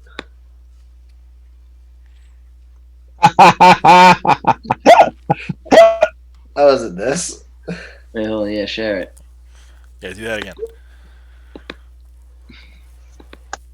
Is it that? Oh, it's so bad. All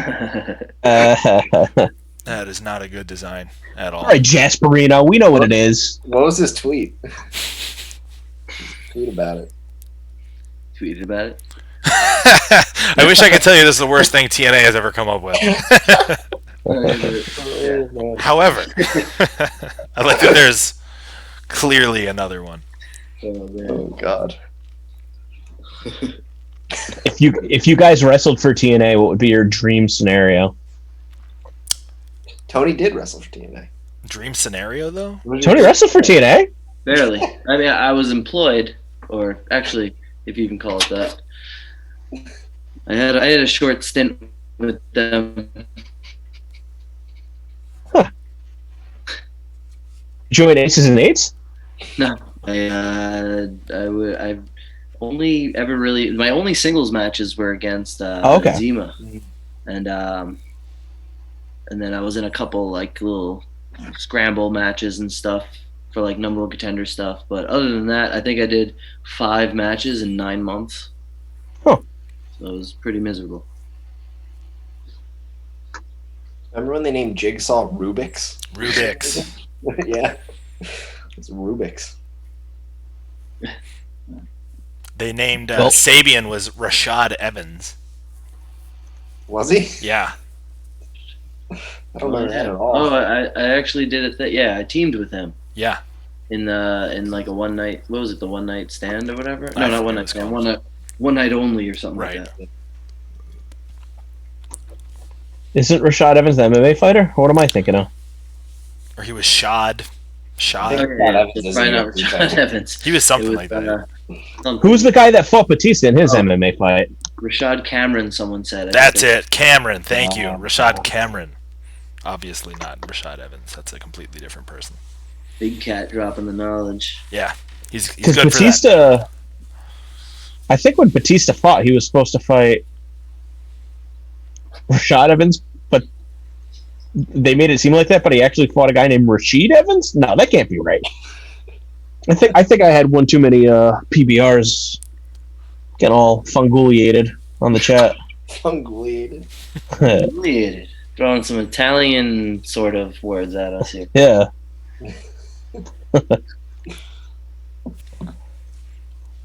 Pasta fagioli. Oh, we even got links from Big Cat 8 to Rashad Cameron and TNA Wrestling. Oh, thanks, Big Cat 8. Nice. Wait, how do you? I don't see no freaking Legends. links. Oh, do the links not pop up when you're doing the server version? I mean the web version. I don't know. This should pop up in the chat.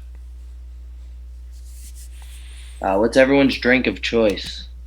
Is that like alcoholic or not alcoholic? I would assume alcoholic, since he was talking about his drink. So Okay, I guess Yingling for me. I like Yingling. Like whiskey. yeah, I'm a whiskey guy. Whiskey or scotch. I don't like to drink.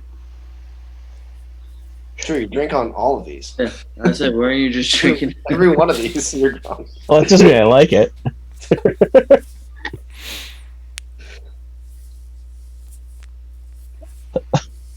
I mixed some coconut Malibu rum with the Baja Blast Zeros. That was a pretty good cocktail.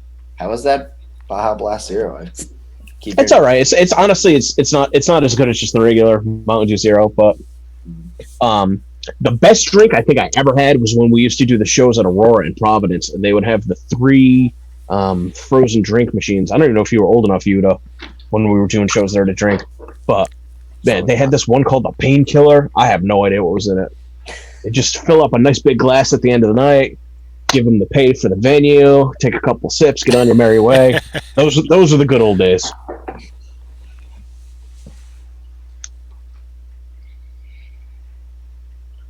At the old AIW building, like the Mount Carmel one, they used to do an after party. I can't remember, at the Fun House is what it was called, and they would have like this giant novelty drink in like a fish bowl. It'd be like, ooh, those are fun. 4 different types of like hard liquor, a full popsicle. I remember there's a toothbrush in it for some reason. Just sugar water. Yeah, Filthy Tom would just walk around with the toothbrush and like brush people's heads and stuff for no reason. That was like a staple. He would drink one of those at every one of the after parties. When you guys do the Boston WWE shows, do you ever go to Kowloon? That's all we do. Oh yes. Do you get the drinks there? Where I usually get sake there. Really? Okay. Because they have huge scorpion bowls there. Those are pretty good. Okay. Next time you're in town, I'm sure Andy Wong will hook it up. He's the man. Oh yeah. They've been selling like their Mai Tai mix and I think their scorpion bowl mix, and you just add your own booze. Ooh. So trying to stay alive.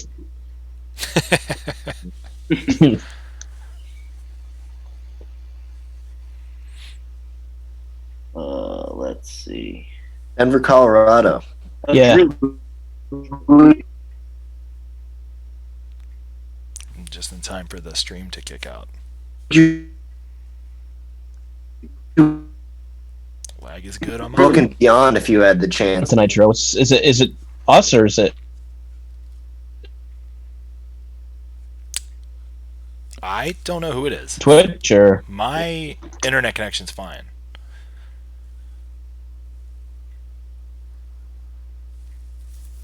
right, but it wouldn't not broadcast to the Twitch itself if it was one of us, or would it? I don't know. Because our Is the video chat's not buffering? There's lagging, the little but late Twitch up. is. So I was getting a lag on my end on the video screens. So maybe, yeah, it's either someone's internet connecting to me or it's my internet. Time for the stream to kick out. Are we back? I think we're back. Well, Let's see. Oh man.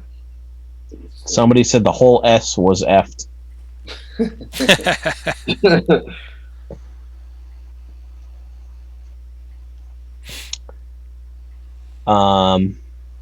Yeah, Twitch is acting up. There's just too many people on Twitch. It's all everybody does now. That's it. That's got to be it. Yeah, I gotta get you one of those Eros, Drew. What am I? What? The Eero that I use for my Wi-Fi. Oh yeah, yeah. I do need one of those.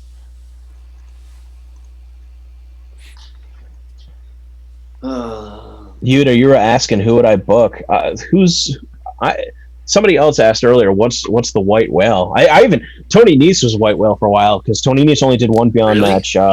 Yeah, just by chance. Just when Brandon Watts got hurt, he did the 5-on-5 match representing the New York guys. Yeah, it never really worked out. Like you guys would run Sundays a lot, right? Or A lot of Sundays. I think that I had reached out a couple times. Timing wise, didn't really work out. Oh, we just got a raid from Mr. Woods. What up, all? Better talk about something good then. Yeah, right. Better talk about something. What game are you guys playing in there? That's what I want to know. Bunch of Creed Raiders. Fill me in. What's this raid thing here? So Xavier Woods was streaming on his channel right now, and he needed to log off, so he sent everyone who was watching him into our channel. So now they're all watching us. All right. Oh, they were playing Valorant. Nice. With Adam Cole. Wow. Mm. Adam Cole, I saw him on Nasty Leroy's Instagram Live the other day. Oh, yeah? Oh, yeah. That man, a.k.a. that nasty man. Yeah, what's going on with Nasty Leroy? I don't really get it. I haven't really paid attention. What's there to get with Nasty Leroy? He was spamming people online, like fishing for matches. Joey Janela, who can basically turn shit into solid gold in any scenario, decided to bite on it. Brought this guy into his Instagram Live stories, and it is so funny. I have no idea if it's like a routine or if it's really just that organic, but they're like 3 hours every single night, and they're on. And I feel like the hours just pass by, and there's just so many goofs and calamities.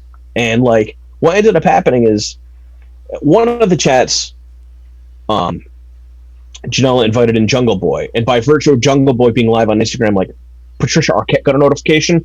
So then she was trying to talk to Jungle Boy in the chat. Somebody took a screenshot of that. It made its way to Twitter, and then it was just like, who is Leroy? Leroy was trained by QT Marshall. He is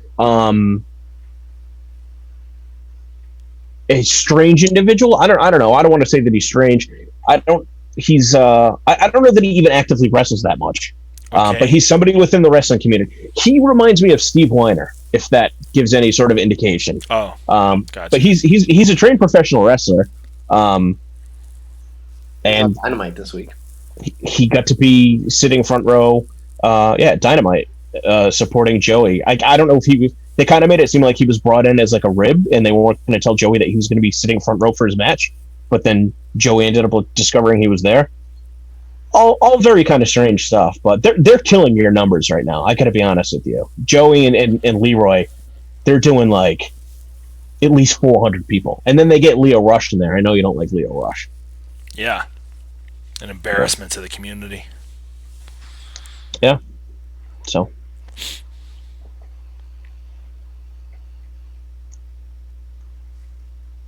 This is on Instagram, though, right? Yeah. That's on Instagram. Yeah. You can't monetize that. Exactly. I know you're sitting back and making billions of dollars. I'm making Bezos. Yeah, you're going to be the new Vince McMahon off of Twitch. Yeah, right. Making lots of pesos here. So this is Instagram too. Like if I were to pop on Instagram Live right now, I got over 200K just following my account. So like, I don't know. I've noticed it's a faster community. That's why I always try to push you to get beyond on there as much as possible. What, on Instagram? Yeah, just like I think I see it as a faster growing social media outlet for. It is for sure. It's just and like right now TikTok's the thing, so I don't even know how to mess with that. That's one of the challenges of social media is people don't want to interact with me. They want to interact with our wrestlers. Well, I don't have any wrestlers under contract, so in some ways I am beyond wrestling, and I'm not as personable or as cool or as sleek as some of the other people that they might be able to interact with. But especially nowadays, it's not like I can be, hey, Solar Darling, come over, we'll do this thing that everybody can be in on. You can't really hand it off, obviously, because of distancing and stuff like that. So kind of puts that mental roadblock as far as different things we can do with social media. Right. Yeah, it's hard when you're a one-man show, for sure. I always felt that was one of the things that was like one of the few things that was kind of missing with Dragon Gate USA's presentation when they first launched was not having their own separate set of social media for all those super cool Japanese wrestlers that were coming in. All was kind of just done through the promoter's individual social media, which ended up getting built up pretty substantially. But yeah, you have to separate, like Dana White and UFC. You know what I mean? Vince McMahon and WWE it's still separate entities, even if they're kind of at the heart of it. Mm-hmm. Is that boring? Did I bore you to death? You just sorry, I fell asleep there. What did you say? I actually thought your crappy internet cut out. The Roni Mac 7 says, so how did Tony feel losing to Drake Maverick the other week? What a mean question. Yeah, I thought we were talking about Drake Maverick. My answer in this is the premier athlete, or how am I answering that question? Your answer in this is, how did you feel losing to Drake Maverick the other week from the Roni Mac 7? Well, I felt good. A lot of people were happy that he whooped my ass. I think it's horse shit. Yeah. How can you lose to that bum? Yeah, that piece of trash. He's wrestled twice. But he used to be the general manager. He was a paper pusher. A pencil neck. I know, he never did any favors for you guys? No, he made my life a living hell on 205. And he beat you. Ugh. For shame. Damn it, the Roni Mac 7.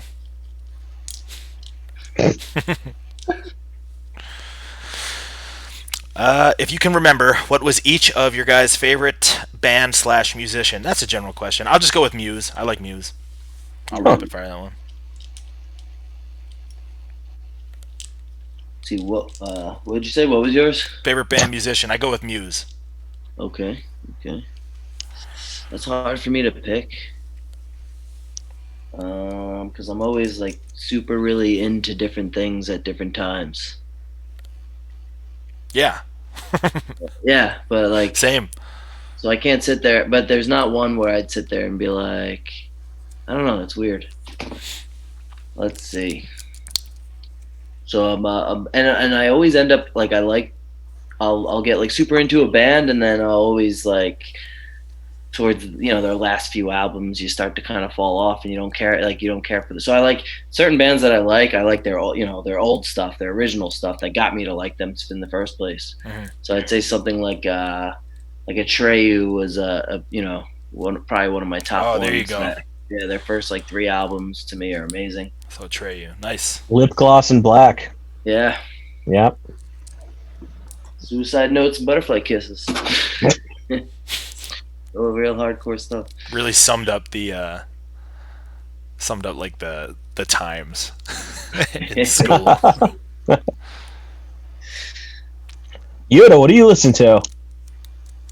It changes all the time. I don't know. Listen to a lot of Wu-Tang Clan right now. Wow. I think someone said in the chat. Yeah, I don't know why. Just been listening to a lot of Wu-Tang Clan for my workouts. Yeah, you look like a Wu-Tang kid. Yeah, I'm exactly what they're like marketing to. I think like this, their fan base that they're half Japanese, half German. Yeah, exactly what they wanted, right here. Would you get fired if you wake up Vince McMahon? Yeah, he's man. First of all, Vince McMahon has to sleep. This is how Vince McMahon sleeps. We answer this question every chat. He's like he's like Major Payne. Tony, you ever get any good lines from Vince? He must be like so pumped about you.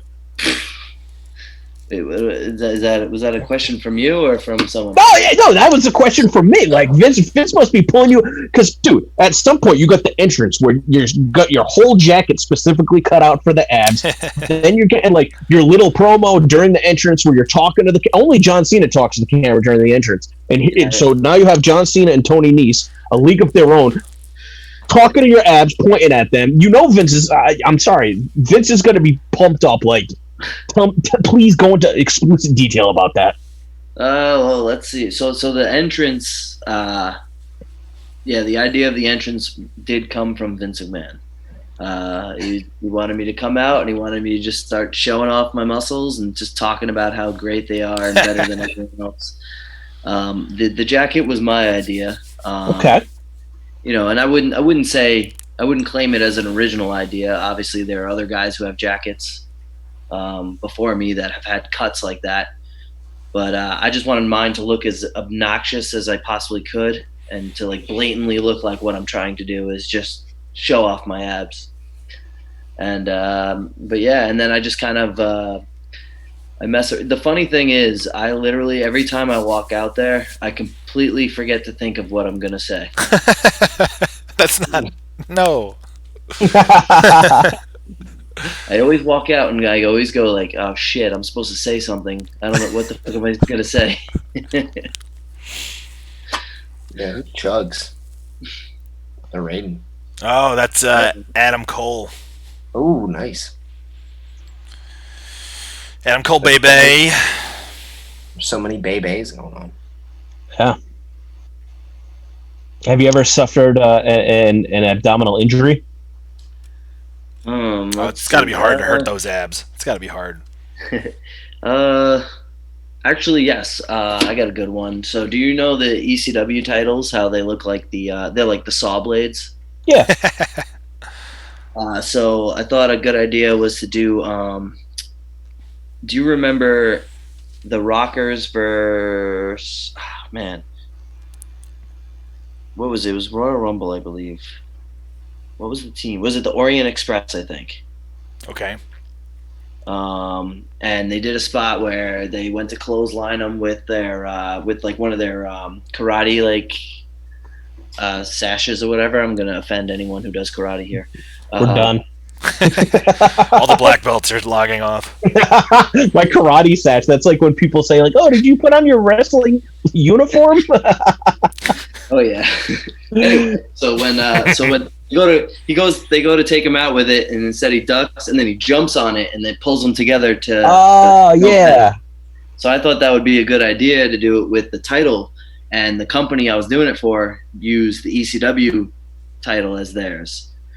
And so when I jumped on it, the title ended up landing like on its side, and then the saw blade stabbed right into my abs. Oh my god! Yeah, I just stabbed it, and I just had these puncture holes right in my You could have been cut in half. That's a horrible injury. Did you win? Yeah. I don't know. Did I win? I don't know. Can It we? was like 15 years ago. Do you, Tony? Have you ever seen the New South Wrestling Championship? I got you. The New South? The New South Wrestling Championship. No. All right. You got to see this title. This is the biggest title belt I think I've ever seen in my life. The thing, it's you could murder somebody. I've become obsessed with it. I don't know if let me see if I've got my screen pulled up in a way that it is being displayed. I'm sure a lot of the people in the chat, since we got a lot of first timers, have not seen the New South Wrestling Championship. I think Yuta's going to pull it up on the share screen real quick. Yeah. Okay. Yeah. Good, because going through Cabana Man Dan's Twitter to find it. I think you can just Google it and it'll pop right up. I don't know. You don't like when I just do this and it's like really oh my god! It looks even bigger on him. Just leave it right there. That's amazing. Oh my god! That's a regular sized human, right? That's Cabana Man. That's probably like what, like 5'5", 5'6". Yeah, he's average size, but like, oh my god, that thing is a sheet. That's like armor. I want to win it. I want whatever. What everybody's got a title belt. Nobody has a title belt that big. Who do you think made that thing? Wildcat belts, and like when they called them up, they're like, "Hey, all right, so what are you thinking for this? An eagle plate or like the traditional intercontinental cut?" He's like, "No, bigger." What? Okay, so like maybe like 10? No, bigger. And like they just kept going. It's like, that thing looks like the hood of a car. Do you think it's like that, or do you think like they got the belt and they were like, "Holy shit, this is huge"? Like they just didn't know. Yeah, right. Like it's a joke. The guy sent it to him. Wouldn't want it. I would rather win that than any other title in wrestling. Look how big it is. It is literally the biggest prize in wrestling. Yeah, I dare you to find a title bigger than the New South Championship. Somebody was like, somebody basically did like hold my beer and showed an equally massive title on Twitter today, but I can't remember what company it was for. It was like C3 Wrestling or something like that. Let me see if I can find it. Yeah, please. It is the... What's up, Matthew? It is C3. Yuta, if I text this to you, are you going to be able to display it? What is it? C3? If you C3 Wrestling, I'm going to send you a text. If you can... Yeah. Can you DM me somewhere so it's on my computer? Oh yeah, on like Twitter. Yeah. Oh, like a direct message. Oh, I sent it to Wheeler Tuta, Tuta. My bad. Who's that guy? I don't know, but he's about to get a big belt. All right, I sent it to you. All right. It's another big belt. I'd love to know, is this like, especially manufactured like big belt, like exactly? Are you going to wild? Like, Crazy. Oh my gosh. Okay, that's not as big, right? That guy did hold my beer. Look at that thing. yeah. That's an interesting design, though. That's a close one. It's an interesting title. What's going on there? It's not quite New South Corpse of the Tin Man title. What is that? Like the Sega Genesis font? Do you want to share it again? C3. Let's see the C3PO title. Have you seen the McDonald's Championship? Big Cat knows. No, but let's see it. You haven't seen? There's also a Waffle House Championship too. Have you seen those? I've seen that one. All right. Yeah, I think the McDonald's Championship's on the Wildcat website also. I gotta grab a charger. I'll be back. Yeah, go ahead.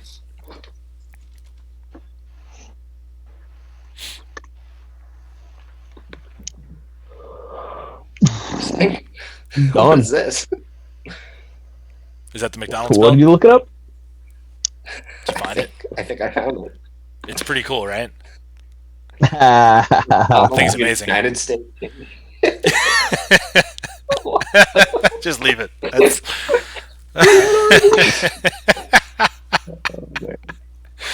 Oh man, does it have all the side plates, or is it just the one?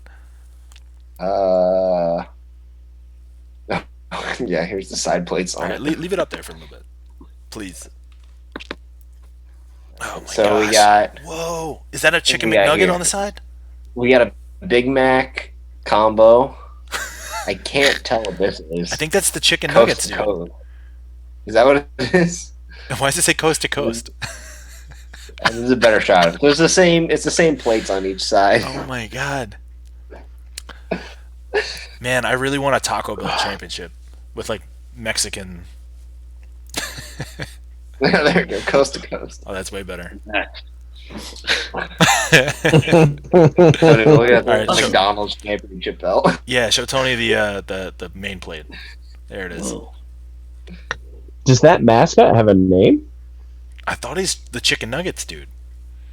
He's the chicken nuggets dude? Yeah, it's like the chicken nugget guy. He's like a chicken nugget. I don't know.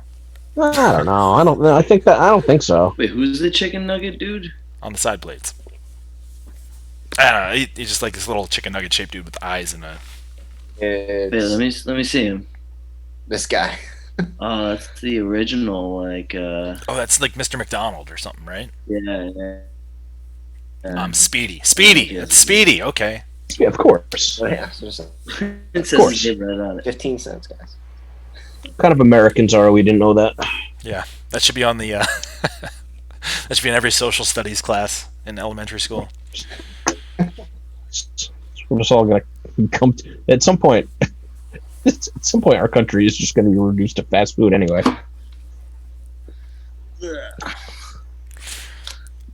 I'm gonna eat some peanut butter while we're talking. Okay, Nice. cool. I might go get some ice cream. I think I'm going to do that. I'll be right back. All right, cool. Should I get Fruity Pebbles or chocolate peanut butter? Ooh. Wait, I think I'm going to get the Fruity Pebbles. cereal. It's like a cereal milk ice cream taco. Oh my gosh. Yeah, I'm gonna go. Let me go get.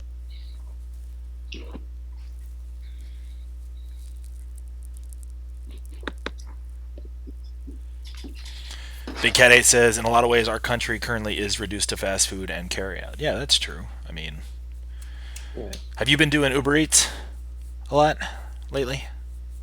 Yeah, I do. Yeah. All the time. Just doing a lot of DoorDash for a while. DoorDash, yeah.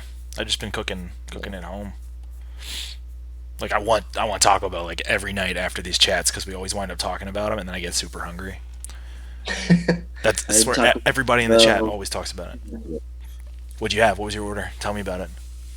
Oh, what did I have? I had a Nachos Bel Grande. Oh yes. I had 2 Doritos Locos. Oh, it's so good. I had Crunchwrap Supreme. What else? Oh, and a Mexican pizza. Oh, it's perfect. It's a perfect order. Yep. It's like all the food groups. All the food. The food group. Yeah, complete meal. I completely lost the chat. What'd you go with, Drew? Got the cereal milk one. Want me to do like an unboxing video? Yeah, let's do an unboxing. Okay. So this is Tricycle Ice Cream. They're in Providence. This is huge, guys. The first unboxing on Gaming with Gulak, so thank you for tuning in tonight. I don't like to rip the sticker. I like to keep the integrity of the sticker intact. Are you going to save that sticker? That's a badass sticker. Nah, because I eat like 10 of these a week, so.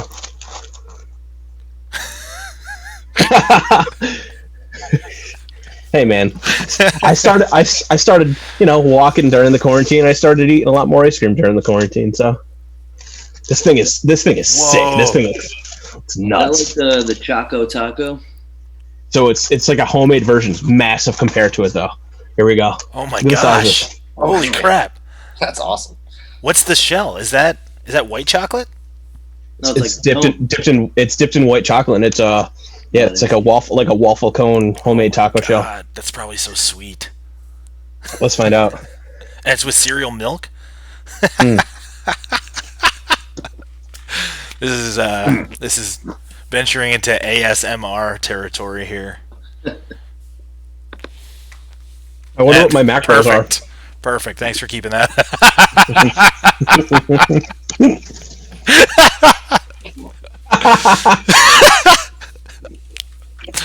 Oh man, he probably could not wait to have that title. Good old Sugar Dunkerton. He's wrestling Chris Jericho this week. Is he? Good for him. Is he still Sugar Dunkerton or is he Shug D now? He's Shug D, but he's also Pineapple Pete. Oh, he's Pineapple Pete? Oh man. Hey, everybody takes a different path. So that's called, Caleb the Savage says that's called diabetes.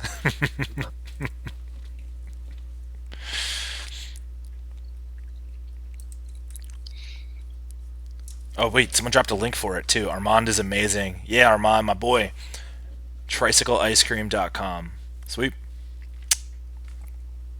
I took my blood sugar the other day. It was normal. Oh, good. I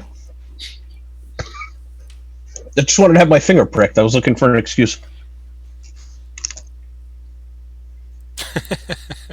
Whatever works.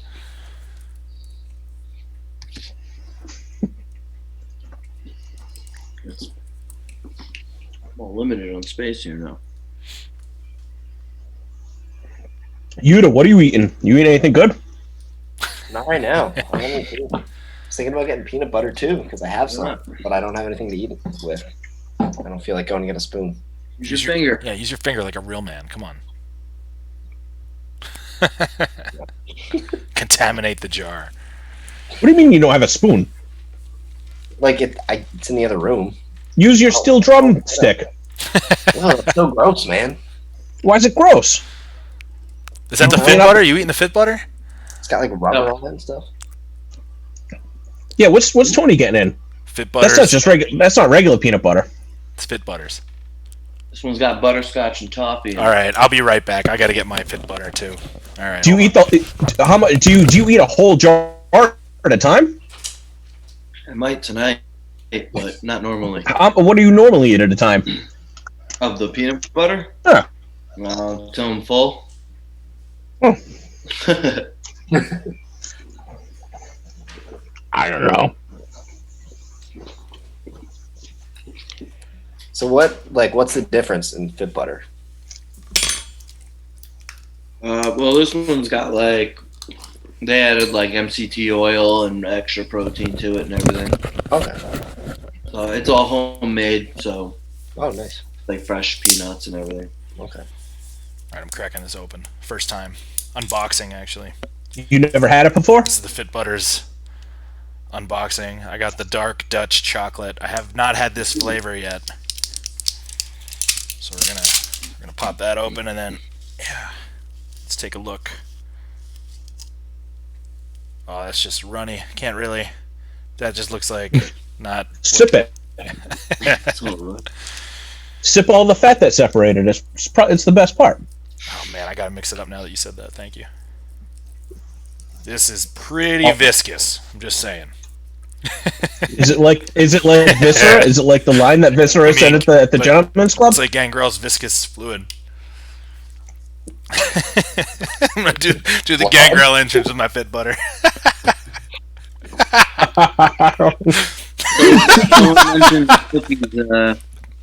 Someone mentioned the Oreos one as well. I do have that as my backup if I blast through this one.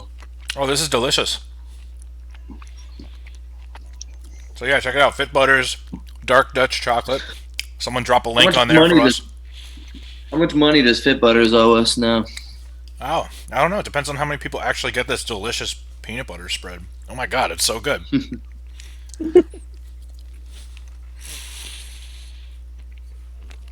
Yeah, where's Big Cat 8 dropping that Fit Butter link? Fit Butters. You can follow him on social media. On Instagram at @TheFitButters or on Facebook /FitButters. Fitbutters.com. Thanks, Hitachi. Delish. You getting that peanut butter Uta or what? Will in a second. I was trying to get. Someone shared this in the chat. Oh, okay. The Taco Bell. No way! Oh my god! It looks It's like the cruiserweight title. That's the CWC title, and it's the Demolition Man logo. Check that out. This guy here. So that logo in the middle, that's from Demolition Man. That's from Taco Bell. Well, see the version of it. It's like the orbits. Do you remember Demolition Man? Like Taco Bell was the only restaurant to survive the franchise wars. I'm sure that's what the sequel will be about. How crazy is it they're making that movie? The customer maniacs. I mean, how crazy is it they're making a Demolition Man sequel in present day? I don't know what Demolition Man is. What? Sorry. No, we gotta watch that. Maybe we can do a watch party. I don't really watch movies. Demolition Man is so good. Nah, not much of a movie man. This right now. What's that? I said you're not watching any movies during this right now? Nah. Crazy. Have I watched it? I'm trying. Dude, I've got the Food Network on 24/7. It's me and Guy Fieri riding out the pandemic. What have you been watching at his? Diner Triple D? That and Guy's Games. I haven't seen that yet. Guy's grocery games are great. Saw another one today called Supermarket Stakeout. He's not on it, but you basically like nab people as they're coming out of the market and try and make a dish with what they have in their cart. Okay, that's cool. I mean, every single program on the Food Network is either Diners, Drive-Ins, and Dives or something that's like derivative of Iron Chef, some sort of competition. Yeah. But that's later in the day. During the day, you get all the cooking shows. Not as much anymore, believe it or not. Still, some. The Pioneer Woman. Wow. What's up, Leo Guy? At home. I think Amy Schumer's getting her own cooking show now. Awesome. Oh yeah. I like Cutthroat Kitchen. Is that with Alton Brown? Oh yeah, anything with Alton Brown, I like. I love him. He's the man. I bet you he's older than Mike Pence as I'm spitting food out of my mouth. That's why I'm not supposed to talk with your mouth full.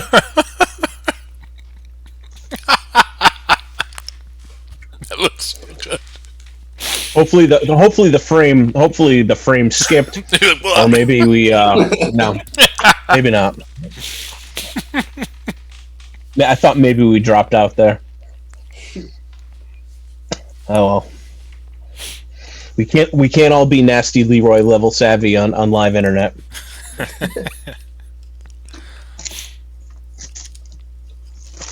Oh, you know what I've been watching? There's a lot of cooking shows now on Netflix that I've been watching. There's one called The Chef Show. Have you seen that? No. I've seen the Nailed It. Have you watched Nailed It? Yeah, I watched Nailed It. Oh, that was great. Yeah. Yeah. She's friends with Woods, I think. Oh, The hostess. Uh, Nailed it.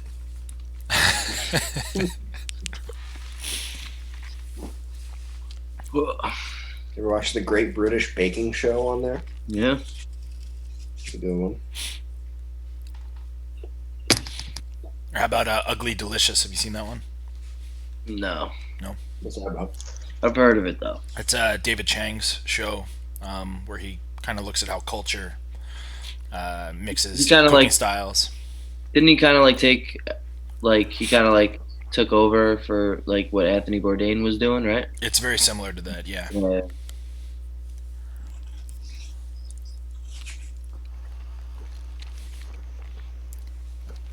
Jax Rose 711. My cousin is in the chat.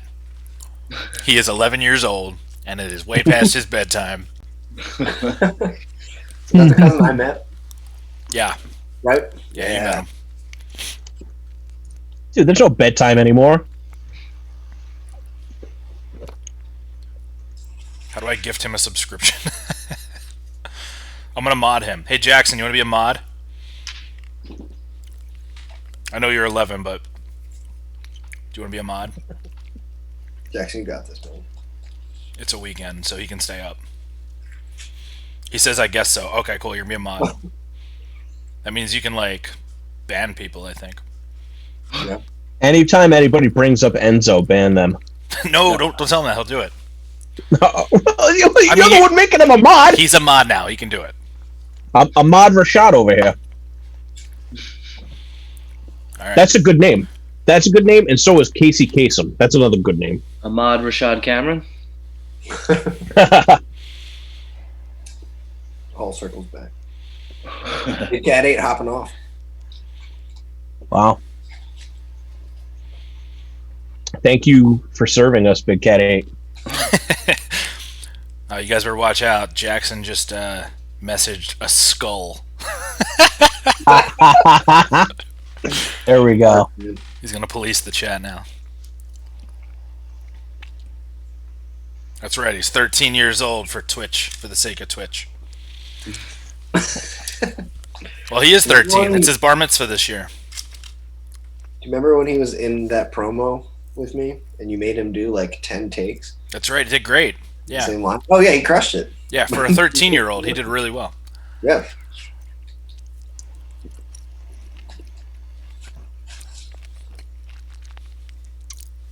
No, Jackson, you crushed it, man. He was really good. That was funny. Yeah. His acting was like better than most of the wrestlers. Yeah. It was just like the camera was off or something. Do we still have that? Did you film that? Yeah. You still have it with you? It's on my Twitter somewhere. It's on your Twitter somewhere? Okay, cool. Can we get a link up there to Yuta's Twitter promo with my cousin? Is Gulak eating Nutella? No, but I'm glad you asked, Leo Kai. Gulak is eating Fit Butters. Which we Drew, have... can you share some Fit Butters with me, Drew? Sure, here you go. Here, hand it to me. Hand it to me through the camera. All right, I'll hand it to you through the camera. There you Right. go. Thank you, man. Thank You're welcome. This is like the Don't Rush videos. Oh yeah, that's right. I just did a terrible job at it. Oh, wait, really important question. Tony, have you played NHL Hits 2003? NHL hits. 2003. Oh, yeah, Oh, yeah. of course. Oh yeah, NHL Hits is good. yeah. All those hits game. I mean, I don't think it was better than the NFL one. I think the NFL one. You was thought better. Blitz was better? Blitz. I preferred Hits. I remember Blitz the League where you can like give your guys like steroids and stuff. Is that a thing? What? I don't remember that. So they made like XFL the game? like the I original. don't know if you give them steroids, but you can like give them like shots instead of like if they get injured, instead of like getting them help, you can like just give them a shot and throw them back in the game. Cool. When I was a young lad, I played NFL Blitz, the second one in the arcade, and the announcer said something that was inappropriate, and the woman that was with her child playing a game nearby scolded me. I'm not the one that programmed the video game. Yeah, I got kicked out of. No, I didn't get kicked out. I wore a shirt, a Trojan condom shirt, in middle school. At Greenberg Middle School, Jackson, if you're listening, I wore a Trojan condom shirt there, and they made me turn it inside out. They made me turn it inside out, and I had to walk around like that all day. Do you remember the Make 7 Up Yours shirts? Oh, that was a great slogan. I wore one I was the homecoming king one year, and I wore it to the homecoming dance, and I got an in-school suspension when I came in that Monday. What? Yeah. They didn't tell you until you came back the next Monday? Yeah. I had a half-day in-school suspension. Who was in charge of the detention class? Nobody. You literally just sat in the office, and like I just didn't do class stuff. It was I don't understand what the point was. It didn't teach me a good lesson. It just I guess it just left me with a good lifelong story. I got an in-school suspension only one time. It's the only time I was ever suspended ever in high school, and it was when I was promoting the very first wrestling show that I was a part of, which was in my gym. I had to have a phone call with the promoter during art class, and I let my teacher know ahead of time. Said, "Hey, we're doing this charity event in the school. I'm helping put it together. I'm going to get a phone call. If I get it, can I just be excused for a second and talk?" She said, "Yes, absolutely." I literally get the phone, I pick it up, I go, "Hello?" And I say, "Okay, hold on one second." She goes, "Drew, put your phone away." And I go, "You told me I could do this." She said, "Put your phone away right now." I said, "We just talked about this." She goes, like, "You're suspended. I don't want to hear another word. Get out of here." Legit set me up. Set you up. So I had to spend 2 days in this trailer with this dude who was like a sub who like didn't want to be there. 2 days in a trailer with a dude. It sounds like you took an IWA Deep South booking. So I let him let me out of the in-house suspension to go into the cafeteria to set up a table with like a DVD player and sell tickets to this show. I just sat in the cafeteria all day. The only other time I ever got real trouble in school is in gym class. I took a traffic cone and yelled "suck it" to everybody. Definitely got in trouble that day.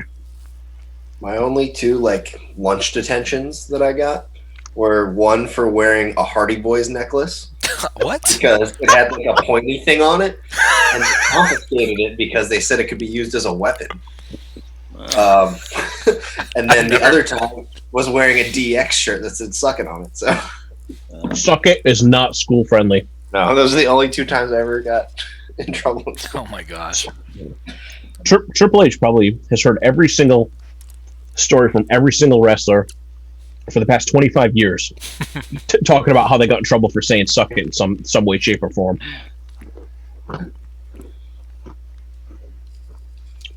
Tony, you ever get in trouble? Yeah. Oh yeah. Yeah, look like you were leaning in to tell us. Trying to think. Let's see. Well, one time I so I used to, me and my friends used to like put on little backyard wrestling matches and stuff, and I remember one time I would write down like wrestling, ideas and stuff like that, and a teacher took it from me because I wasn't paying attention in class and started reading it, and so handed it into the school, and then all of a sudden my parents were getting called, and I had to sit down with my parents, the school, and like a therapist because they thought that I was leading myself into a violent lifestyle because I had this paper written down with all these different violent things written on there. Oh man, It's just your playbook. Yeah, exactly. Yeah, and now I'll never have those spots ever again. I can't remember them, and they were the greatest spots ever in wrestling history. And now you're the most famous person from your school. Yeah.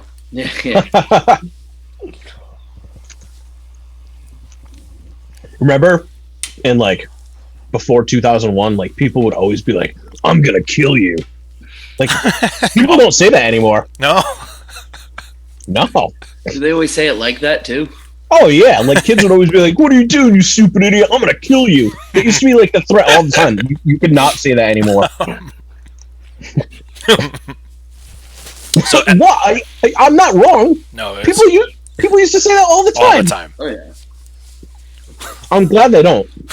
I'm gonna kill you. That's not funny. Like a little kid, chest all puffed up, like, "I'm gonna kill you." So Emily 330 found that video with you, Yuta, and Jackson. Oh. So it's in there if you guys want to see it. It's pretty good. I don't know if you can pull it up actually, because I'm not. I don't know if I could. The audio. Did we lose the chat again? No, there we go. good. So someone just asked if we've ever played the ECW video game. No, never played it. But wasn't Gabe like a hidden character in there? Yeah. But I actually, so I won the video game at a local. So Mikey Whipwreck used to run an indie company. Well, used to run. I joined the school, but he ran he had show. It was a different name back then, but he ran shows called HWA on Long Island, and they had a giveaway of the new ECW video game, and it was signed by a bunch of guys in ECW, and it was a raffle, and I ended up winning. But when they were announcing the raffle winner, they said, "Whoever won, please go to the ticket desk or whatever after the show." And I heard my number called. I was so excited that I ran and slid in the ring. And they immediately Start kicked putting me the out. boots to you.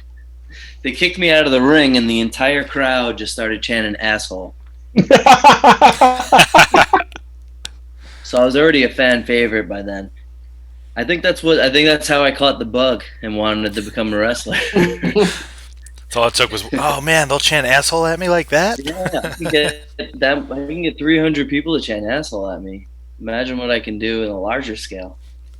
What was the origin of sweep it up, asshole? Because anytime the ring had to be cleared up, the crowd would love chanting that. Just CZW, right? That's CZW? That was ECW. Yeah, it was ECW. ECW? Don't you dare say CZW. Hey.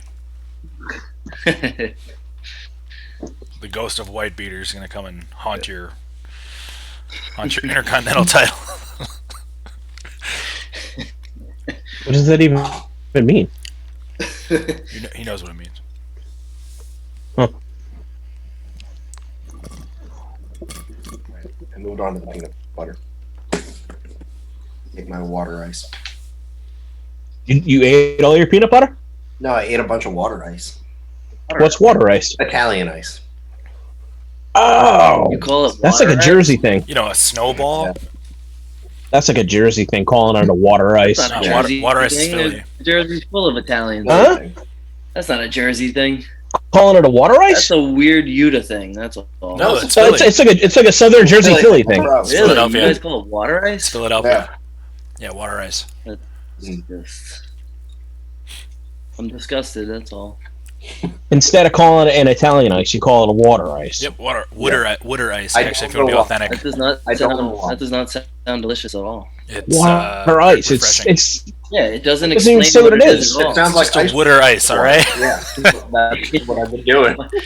My ice cubes are water ice. I don't like water ice anymore. Yolanda wants to know where you get water ice from, Yuta. Now, like, so there used to be one Rita's in South Carolina, and it was Oh, like nice. 40 minutes away. So I used to go there. Was it the real deal, like the tubs and everything? Like they would make it? Yeah. Wow. Yeah.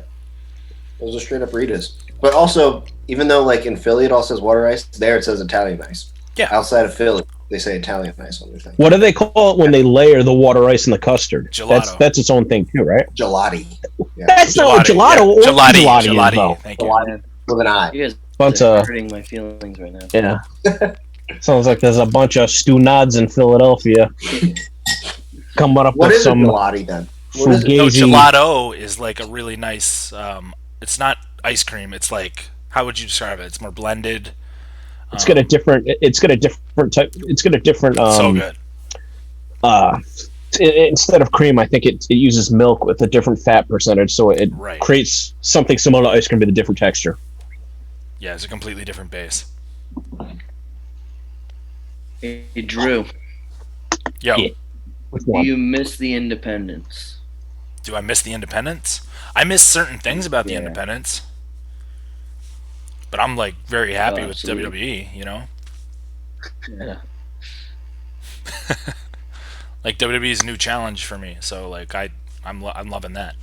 But what do I miss about the Independence? I miss I don't know, being like kind of free and like seeing friends and Yeah. stuff. It's the same stuff as anywhere really. Yeah. I mean, there's a different ambiance and stuff like that when you're in, and different, I guess, vibe and atmosphere with I think, an independent show. Yeah, totally. Uh, Like you feel like you're a part of it. You know, like Yeah. as a fan. Not that you don't feel like you're a part of it as a WWE fan. I mean, like you feel like you're like so close and in the action, you know, and you kind of take ownership over it even more so. I think than being in a big arena. I think being in a smaller building. It's kind of like NXT, you know, like in a sense, like they're contained in that small environment, so it builds a different atmosphere in the room.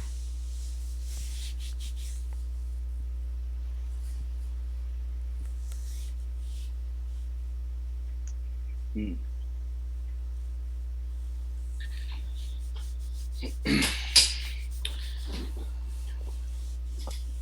Is Corbin definitely winning on Sunday or what? No, I think Hmm. Brian's winning on Sunday. I hope so. There's nothing more fun than going on the internet after Baron Corbin wins a match. I think Corbin's winning, guys.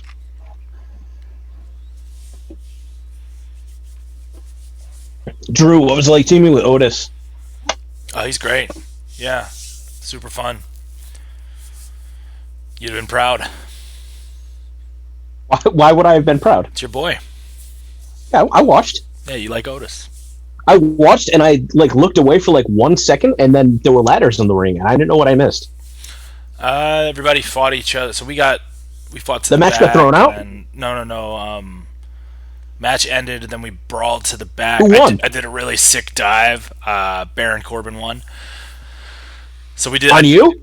Yes, on me. What are you doing? What are you doing here, huh? Did he hit you with the cool move? The Cool move. He hit me with the spinny move. Oh, so he didn't even hit you with the end of days. You got deep sixth. I got deep sixth. I got 12. Wow. Maybe 36th. Wow. And then you still did a dive? Damn right I did. Shook off that deep six and Very impressive. Here's a good question that thank you. I lost to asked it, but here we go. I think UX Rebel. Who do you guys think is going to get thrown off the building? Someone's got to get thrown off the building, right? Oh, How? didn't WCW, man. It's gotta happen. You gonna throw him through like a scaffold or Gotta something? happen, right? It's got to happen. Into Yeah. a tree maybe? You just throw them off the top of the building. You can't. No, it's ain't. Yeah, You know what I want to see? I want to see like out. Donkey Kong style, someone up there with like barrels just throwing it down at people. Throwing them down. That's what I want to see. You know what? They should like a couple floors of the building on the outside. They should grease the windows. So you can't climb up them. I know. I'll be smarter than everyone and climb up the windows. Ah! The other side of the building. It's just a Looney Tunes episode. I say throw Dana Brooke off the top of the building. That's who you go. She's What are you the gonna sick think Nick Mondo. She's doing the Mondo spot. I mean, what a story. You know, I got thrown off at WWE headquarters. That's your whole legacy right there. Is it like, do you do it like Mankind style, like off the cell, or do you do it like Zandig Mondo and like jump off with him? I think jumping off with them is just a bad idea because you got to climb. Because then you got to climb back up, right? Yeah. Yeah.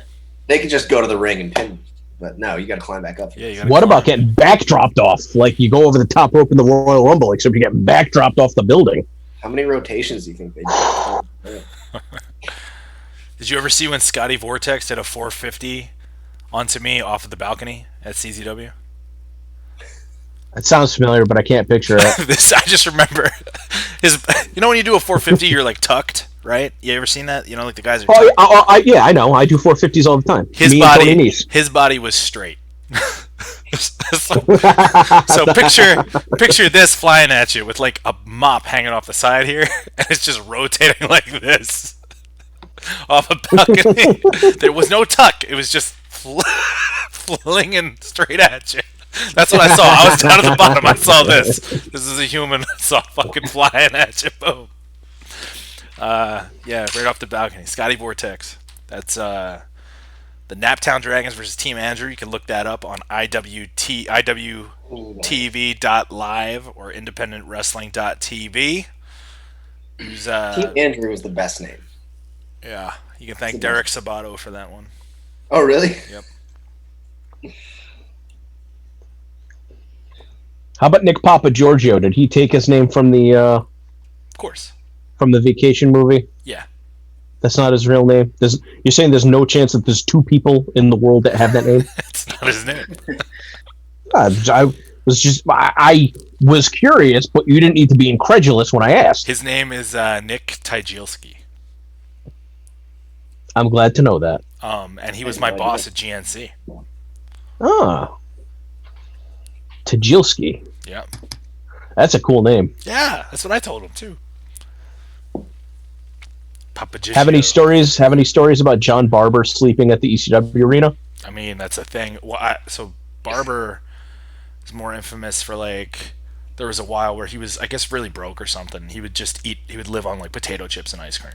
That was like what he would walk around. That's all he would eat. Okay. Yeah. That's probably the same time he was That's sleeping sad. at the arena. Yeah. Oh, I thought he slept at the arena. I remember being there for a King of Trios, and he was like, "Oh, I'm sleeping at the arena." I thought he was doing it because he thought it was cool. I don't think so. I think that's because he was broke. Oh, well, that's nice that they let him sleep there, I guess. Yeah. Yeah. I just thought, I mean, I don't know. I'd be freaked out getting haunted by like old wrestlers. Who's on the side? Rocco Rock, Ted Petty's just haunting you. I don't want to be. First of all, I don't want to be Pitbull. haunted by anybody, but I especially don't want to be haunted for anybody that ever wrestled for ECW. Pitbull is in there, in the rafters. Trying to think of people who are on the banners. Chris Cash. Doesn't sound ideal. Terry Funk, Is he on one of the banners? isn't he? Yeah, he was on one of the banners. Probably. Yeah, Should be. Hardcore Hall of Fame. Terry Funk. Pitbull, right? You said that already, though, right? I think Trent Acid's up there now. I don't know though. Emily330 wants to know what's the picture behind you, Tony. The Yoda one, or Oh, Baby Yoda. I would like to see the prison Mike. okay? That's- My wife paints, so she painted that. Oh, Liz made that too? Sweet. Let's see. Oh, and the Yoda, yeah. She's really good. Yeah, so this is the Yoda one. That's crazy.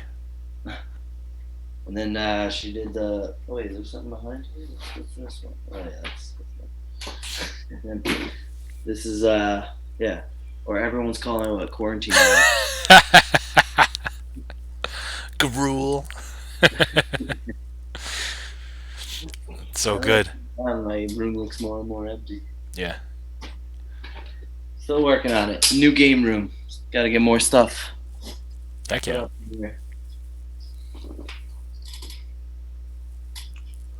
Too lazy to put those back up. Yeah, Emily said that's so good.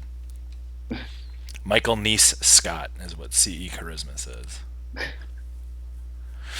Would it be possible to meet you guys when fans can go back to wrestling shows after quarantine? It's always hit or miss. We're there. People find us somehow.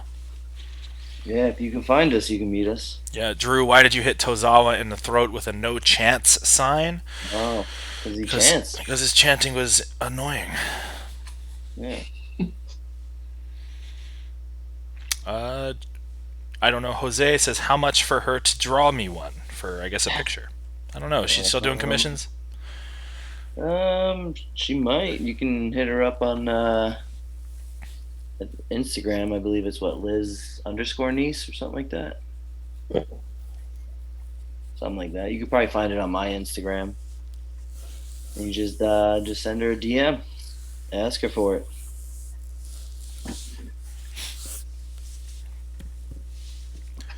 What wrestler were you guys afraid of when you were younger?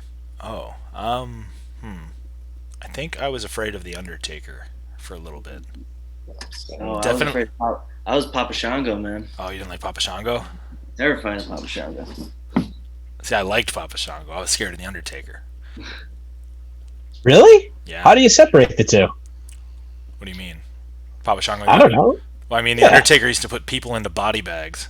But you didn't think that Papa Shango putting a curse on somebody? Your face. Yeah. The curse didn't freak me out. I don't know why. And I loved I'll Warrior, too. I'll tell you what freaked me out was one time Yokozuna did the bonsai drop and the ref counted the pin and then he still wouldn't get off the guy. That freaked me out. Yeah. That freaked me out. You guys remember the concrete crypt? No, is this? With Paul Bear? Yeah, Paul Bear was sitting in a concrete crypt because the Dudley Boys and Paul Heyman had kidnapped him. So he's just sitting on the ramp. And they said unless Undertaker laid down in his handicap match for the Dudley Boys, they were going to encase him in concrete. And there was like a I do remember this. truck there. Yeah. So this was like one of my first memories of wrestling. And like the Undertaker killed a guy. And I like freaked out. They actually filled it up, right? Like over his head. Yeah, because he won the match and like chased off Paul Heyman. So Paul Bear was like up to here in concrete, and then he gets to the truck, and instead of saving him, he just goes, "I'm sorry," and then kills him, and they never explain why. I remember that. Yeah, They had a concrete thing for a while. Remember they filled the car up with concrete the one time? That was sick. Oh yeah, Vince's car. Yeah. Just Yeah. lots of concrete. Imagine having to clean that up backstage. Yeah. I mean, How do you even... so I think they let that thing dry and they sent it to the archives. I think that's still at the warehouse up in. Oh really? Yeah, I believe Johnny Gargano saw it when he visited. There's a special on YouTube with him. That seems like a pretty heavy shipping. They got 15 Heavy 18 shipment. wheelers or whatever on the road with them every week. Sure. Man, they were wrecking cars all the time. Monster trucks. They love wrecking cars. What's this link? Armand just posted a monster link in here. Up there. Paul Bear. Oh, it's so good. His reaction's so good. Chair. Yoda, you want to put that up? Yeah, definitely. Damn, he looks freaky. Yeah, he's great. I never worked with him. He was at No, I was gonna championship. ask. Yeah, he was at Championship Wrestling from Hollywood a lot, and I didn't get to work with him. I think he had passed away just before I started getting booked there. But I always heard like the coolest stories about Percy Pringle. What a great name. Yeah.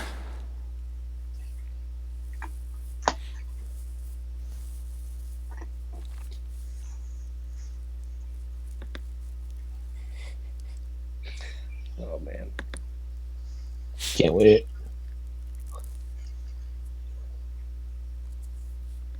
It's too bad for Paul Bear getting covered in concrete. Oh my gosh, look at him. His face. Probably ruined his suit. His face is so good. He's not even in it though, right? Like he's behind. There's a panel there. It's got to be, right? I Yeah. have no idea how they did this. His face. What is he saying? I just remember him yelling, "You'll never get So away with this." here's how you can tell that he's not. Hold on, hold still. Don't X out. So watch his shirt. His shirt moves up and down, and there's no concrete on the shirt. Like see the lapels. Yeah. Drew, are you trying to tell me that this may be staged? I think they could have easily stuck him in concrete and filled. You it just up. That's what I'm ruined saying. like. You're trying to say that they Everyone didn't should. murder Paul Bear at the No. Great American Bash? Let's focus on the face he's making though. Look at his eyes. I wonder what he's saying. I forget. No, I will. What is he saying? I don't know. I want to find the clip where it like goes over He's so his head good. at the end. So good. Oh, man, was this at Great American Bash? Yeah. They must have been coming up short for this one. Dudley's versus Taker in a handicap match with Paul Bear in a concrete crypt. The TY says he's saying goodnight, Padre. Seen that a couple times now. What is that we're talking about? Don't you watch the product, man? Vince McMahon said at the end of the Triple H celebration on SmackDown a couple weeks ago. Oh, okay. So that's a thing now. We say that. No, it's just a thing here because it's the funniest thing of all time. Thing, and touches the cold water. Was that the Dungeon of Doom? Yeah, I think so. Oh, he touches the cold water and it's supposed to be hot, but it burns him anyway, and it's cold. He's like, it's cold. No, he touches it. He goes, "It's not hot." Yeah. Best reaction ever.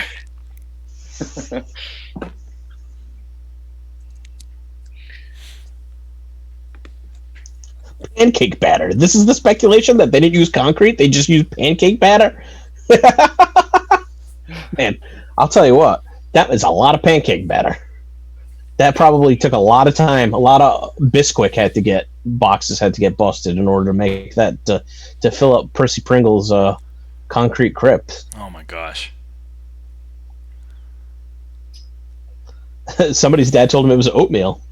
That seems a little bit. That seems a little bit more conceivable, actually.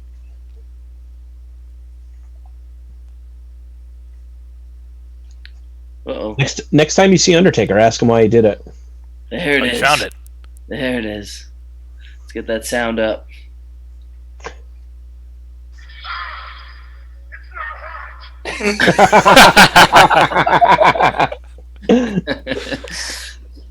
Doesn't even make sense. Oh, that's great. Yo, why is he freaking out about it?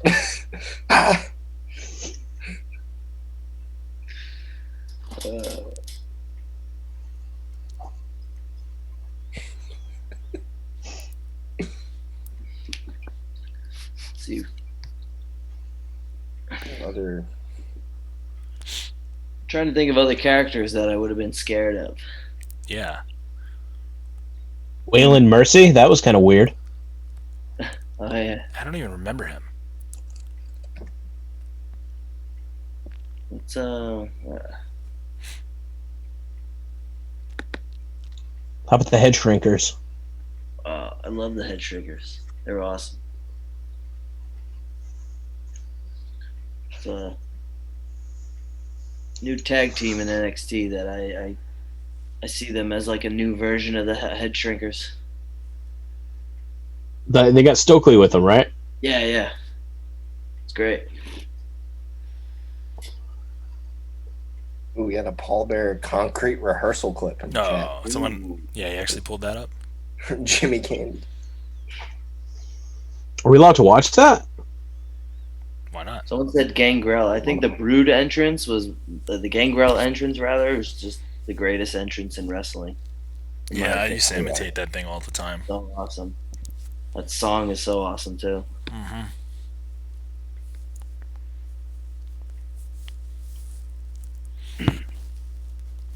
If we're gonna show the rehearsal for Paul Bear's concrete, we should show the rehearsal that we did for a couple hours before we got on to Gabbin with Gulak. Who filmed that? I don't know, man. You hit that record button on the Zoom, anything's possible.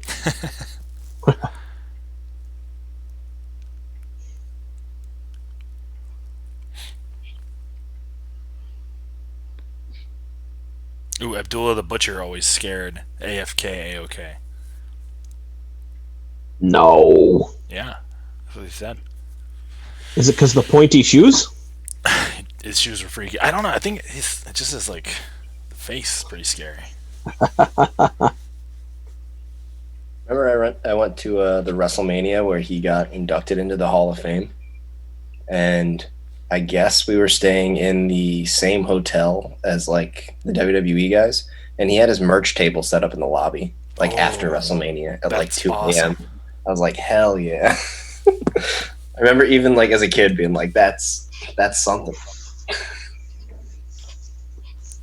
Someone just asked about Cross's entrance. Did anyone see that entrance? Killer Cross. Yeah. Pretty elaborate. Yeah, it was. I thought it was awesome. Mm-hmm. Yeah, that's super cool. I like watching those, and then I'm just like, oh man, mine sucks. It's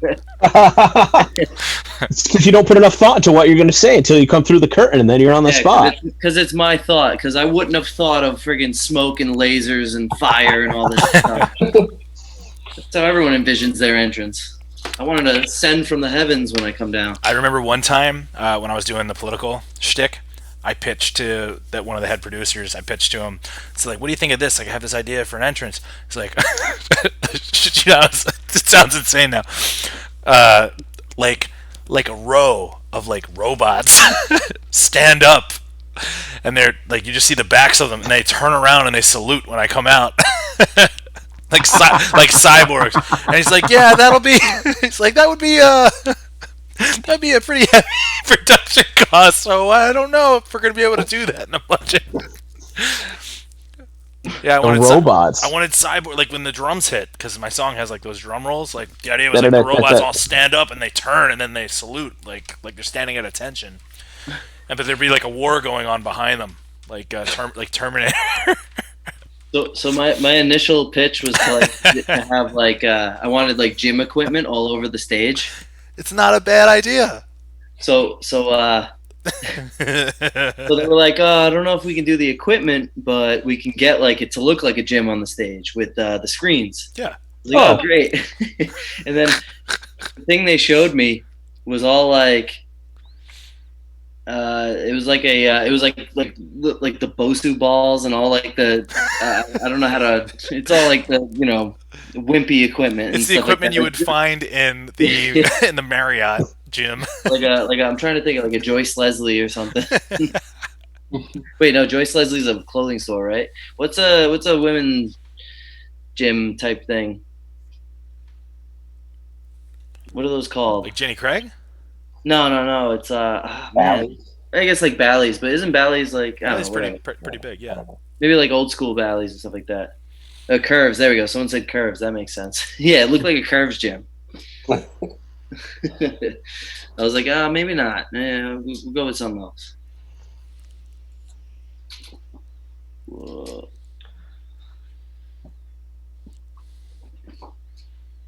Drew, do you remember at Dojo Wars you used to make them turn the lights off when I'd walk to the ring? Yes, because it would look like your mask. Yeah, but my mask was sound activated, so I had to go. You did that? Yeah, because I couldn't see. I had to keep the mask on, so I had to go. That's so much better. One time, some dude in the crowd was like, "What is he saying?" Like, I just heard that in the dark. And then there was the other time when my batteries died right before I went out, so the lights just went off, and like hot sauce turned them off. And then I'm like trying to like yell through the door, I'm like, "Hey man, the batteries aren't working." So he just turned the lights back on. And then me, Penelope Ford, and Blackwater walked to the ring for our sweet 6-man tag team. I don't know if I'd ever like have the patience to like rely on something to work for an entrance. Right? Yeah, it was not good. Yeah. I eventually was just like, can we just keep the lights on so I can see? Oh man. My favorite thing is like I might date myself, but when you used to have to go to indie shows and bring a CD of your song, yeah. And the promoter's like CD player would always skip, or probably I would just throw my CD in the bag or whatever, and it would just get all scratched. So like you're doing your entrance, it either doesn't play or it's just like skipping or whatever. It's ridiculous. Right. So Kurt Robinson's actually in the chat right now. Oh, Hook's in here. He's Rob Gorilla, and he said you were using echolocation to guide your way to the ring. Exactly what it was. So apparently, someone's asking, did I trip on my entrance at Extreme? Drew, did I trip on my entrance at Extreme Rules? I don't remember. Did you? I don't remember either. I don't think so. Yeah. If I did, yeah.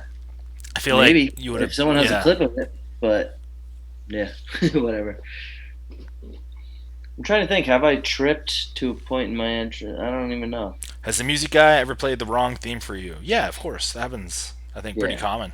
All the time in the indies. That's never happened in. I know I had like a different theme when I was for the CWC, Yeah. and I remember I like came back to do a NXT show for them. This was like not too long ago too, and like they were like, "All right, you're out next," and then all of a sudden my CWC music started playing. Like, what's this? Well, yeah, and it's just like some crazy guitar riff, and I'm like, I just walked out and I was like, 1, 2, 3. It's like, I don't know.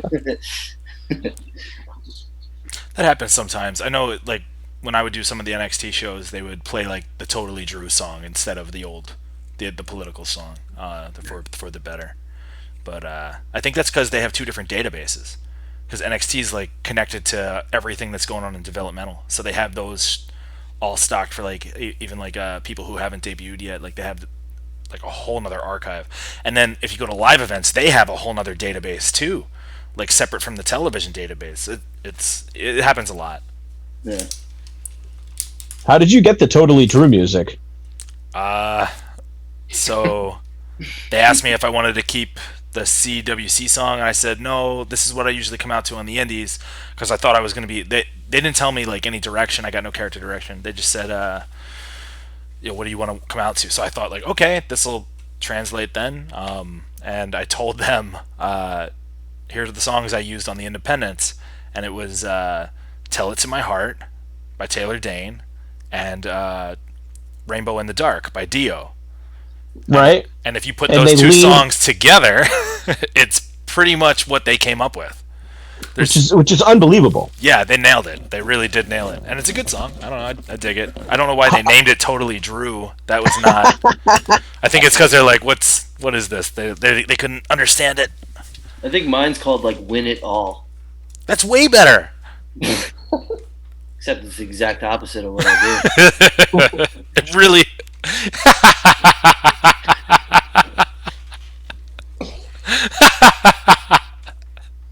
That's so good. Oh man, I have to win now. That's the name of my song. Yeah, I have to win everything. Yeah. What's the worst music you ever came out to on the indies? Like they just played a song. Oh, I don't know. I think we have pretty much free agency over what we use for the most part. You know. No, but there's never a time where like a promoter just played a song. Yes, absolutely. Yeah. I can't think of. I mean, maybe Chikara, but Plus it's remember okay. the original Evolve would just play random music. So I wasn't a part of that. Yeah. So Okay. yeah, they were trying to be like UFC. Yeah. That was literally the song. It was weird. Didn't have people come out to the same song like for the same match?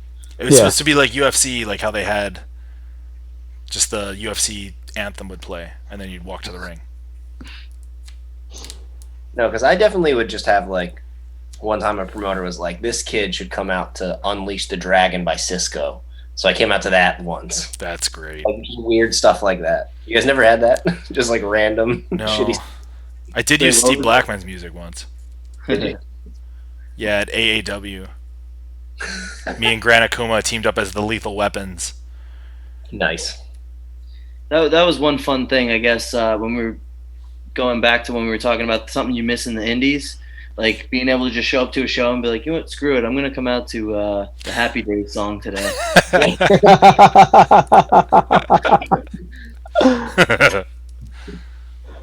Yeah.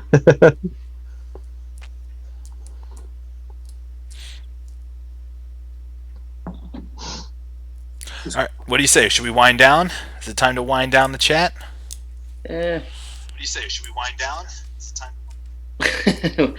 All right. Watching the chat on the stream, Drew? Yeah.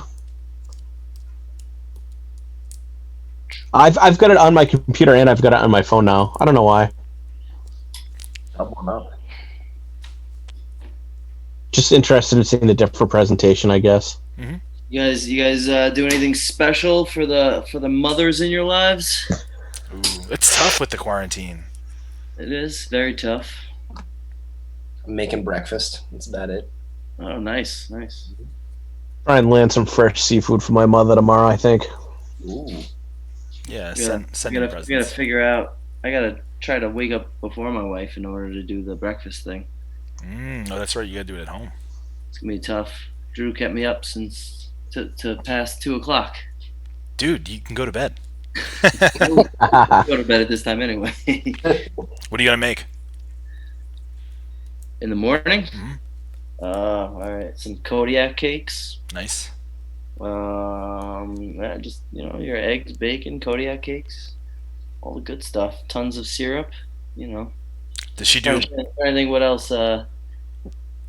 Probably throw some chocolate chips in the pancakes. Oh yeah. Yep. Or if I have some M&Ms in them. Oh yeah. What about Someone wants to know what Kodiak cakes Oh. are. They're pancakes. It's a brand. It's just a really good brand. They're high in protein and everything. Duh. What else would I eat? I tried doing the Kodiak cakes in the waffle maker today, and it did not come out Yeah, they definitely are a little bit at all. different than, Yeah. different than your what is the other one called? The other like buttermilk pancakes or whatever. Was it Bisquick? Is that a brand? Oh no, but the Kodiak cakes, it's got the recipe to do it in the pan and to do it in the waffle maker. I've never had any issue with them in the pan, but I tried the waffle maker today, and it was shot quad, bouchard. Did you grease it up enough? Yeah, maybe I didn't grease it up enough. I don't know. I mean, you're not trying. You're eating a Kodiak cake. You don't want to go too crazy with the grease, but when you finish the night with a fruity pebble milk cereal infused taco, I guess it's kind of a moot point anyway. Are you feeling that taco now? I feel great. I kind of want to go out and eat a pizza or something. I Go don't out know. for a jog and then grab a pizza. Yeah. Prick my finger at the end of the night, see where we're at. Take the blood sugar, take the blood pressure. Let's test all the blood.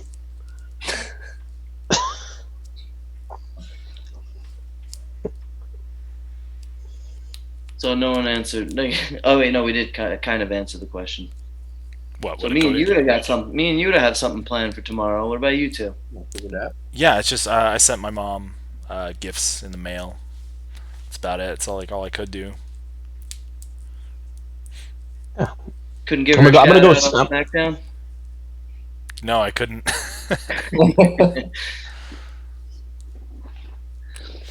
Because I got deep sixed. What about you over there, Drew? I'm gonna go try and land some seafood. They've been doing some pretty good specials with some fresh seafood because they've been having problems with distribution and stuff like that. So maybe pick up a couple lobsters, even though I myself do not partake. It is not Drew's Day. It is Mother's Day. Oh, that's right. You don't like seafood. Not a seafood guy. Although I was really drunk last August on Nantucket, and seafood was the only option. And I'll tell you what, I ate the shit out of some seafood that day. Slurping down raw oysters, What? popping off shrimp. I don't even know if they were deveined. Oh my gosh. A maniac. Hey, sometimes you just gotta feed the machine. What am I watching on my TV here right now? No, I think it's Toonami on Adult Swim.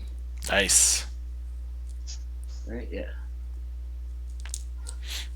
I'm watching Guy Fieri boil an entire pig's head. Oh, took the jaw off. What? Yeti, you're adding letters in his name here. It's got a T at the end now. Yeah, Guy Fieri.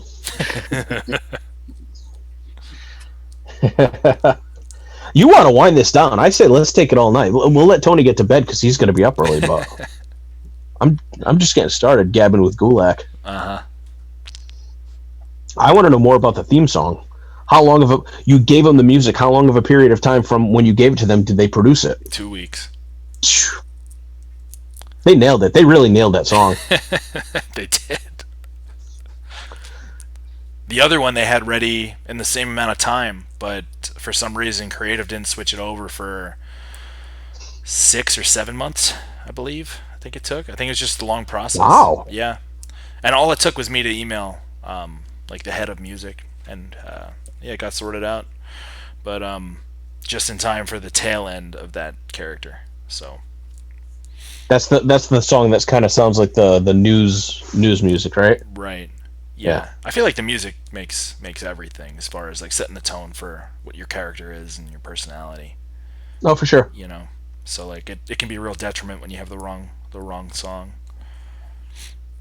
Who do you think has like the biggest mismatch of theme music to who they actually are? That's interesting.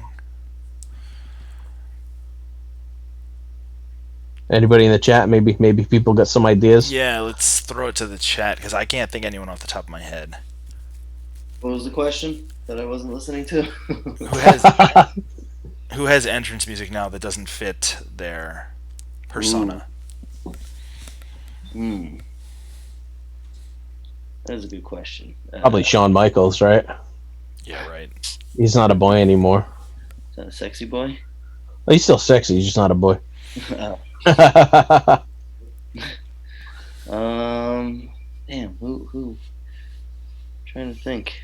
I mean, the fact that we're struggling to come up with somebody, I mean, they nailed that. Yeah, it's pretty accurate for the most part. I didn't think that Karrion Kross's music fit him at all. Shit.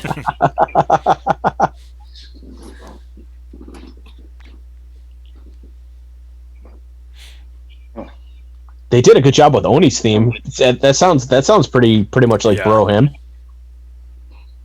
Yeah, it's about as close as you can get without Well, I stepping got on a any good one. toes. I got a good one. I would say Kanellis after Maria left for the pregnancy. Oh, for him to just come out to that song? Yeah, this is the good. Yeah, it doesn't work without her. When me and him started doing some tag matches in NXT, like for some live events, and we would come out to that song. It was so great. Did you do the entrance? No, we should have. Should have committed.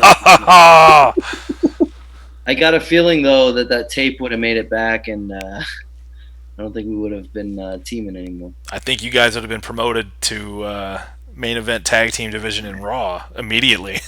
You know what? It could have gone in any direction, honestly.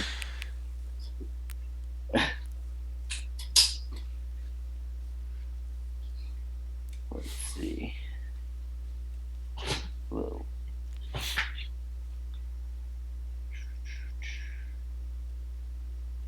Someone said Kofi Kingston. How is that possible? Explain yourself, Jimmy Candy.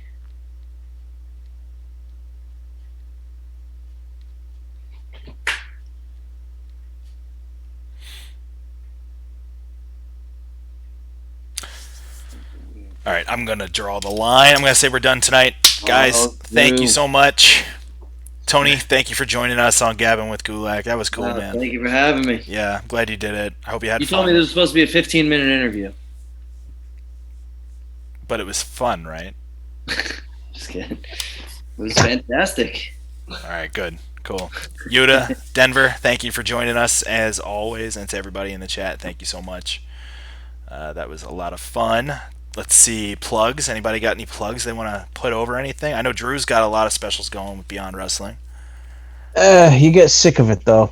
No, we're showing Uncharted territory at 11 o'clock every night on IWTV for the month of May. So even if you want to watch Gulak's Twitch stream, all of our footage is archived. So just sign up using promo code Beyond, get a 5-day free trial, stay on as a paid subscriber, and sign up for YouTube.com/Beyond Wrestling. That's free to subscribe to.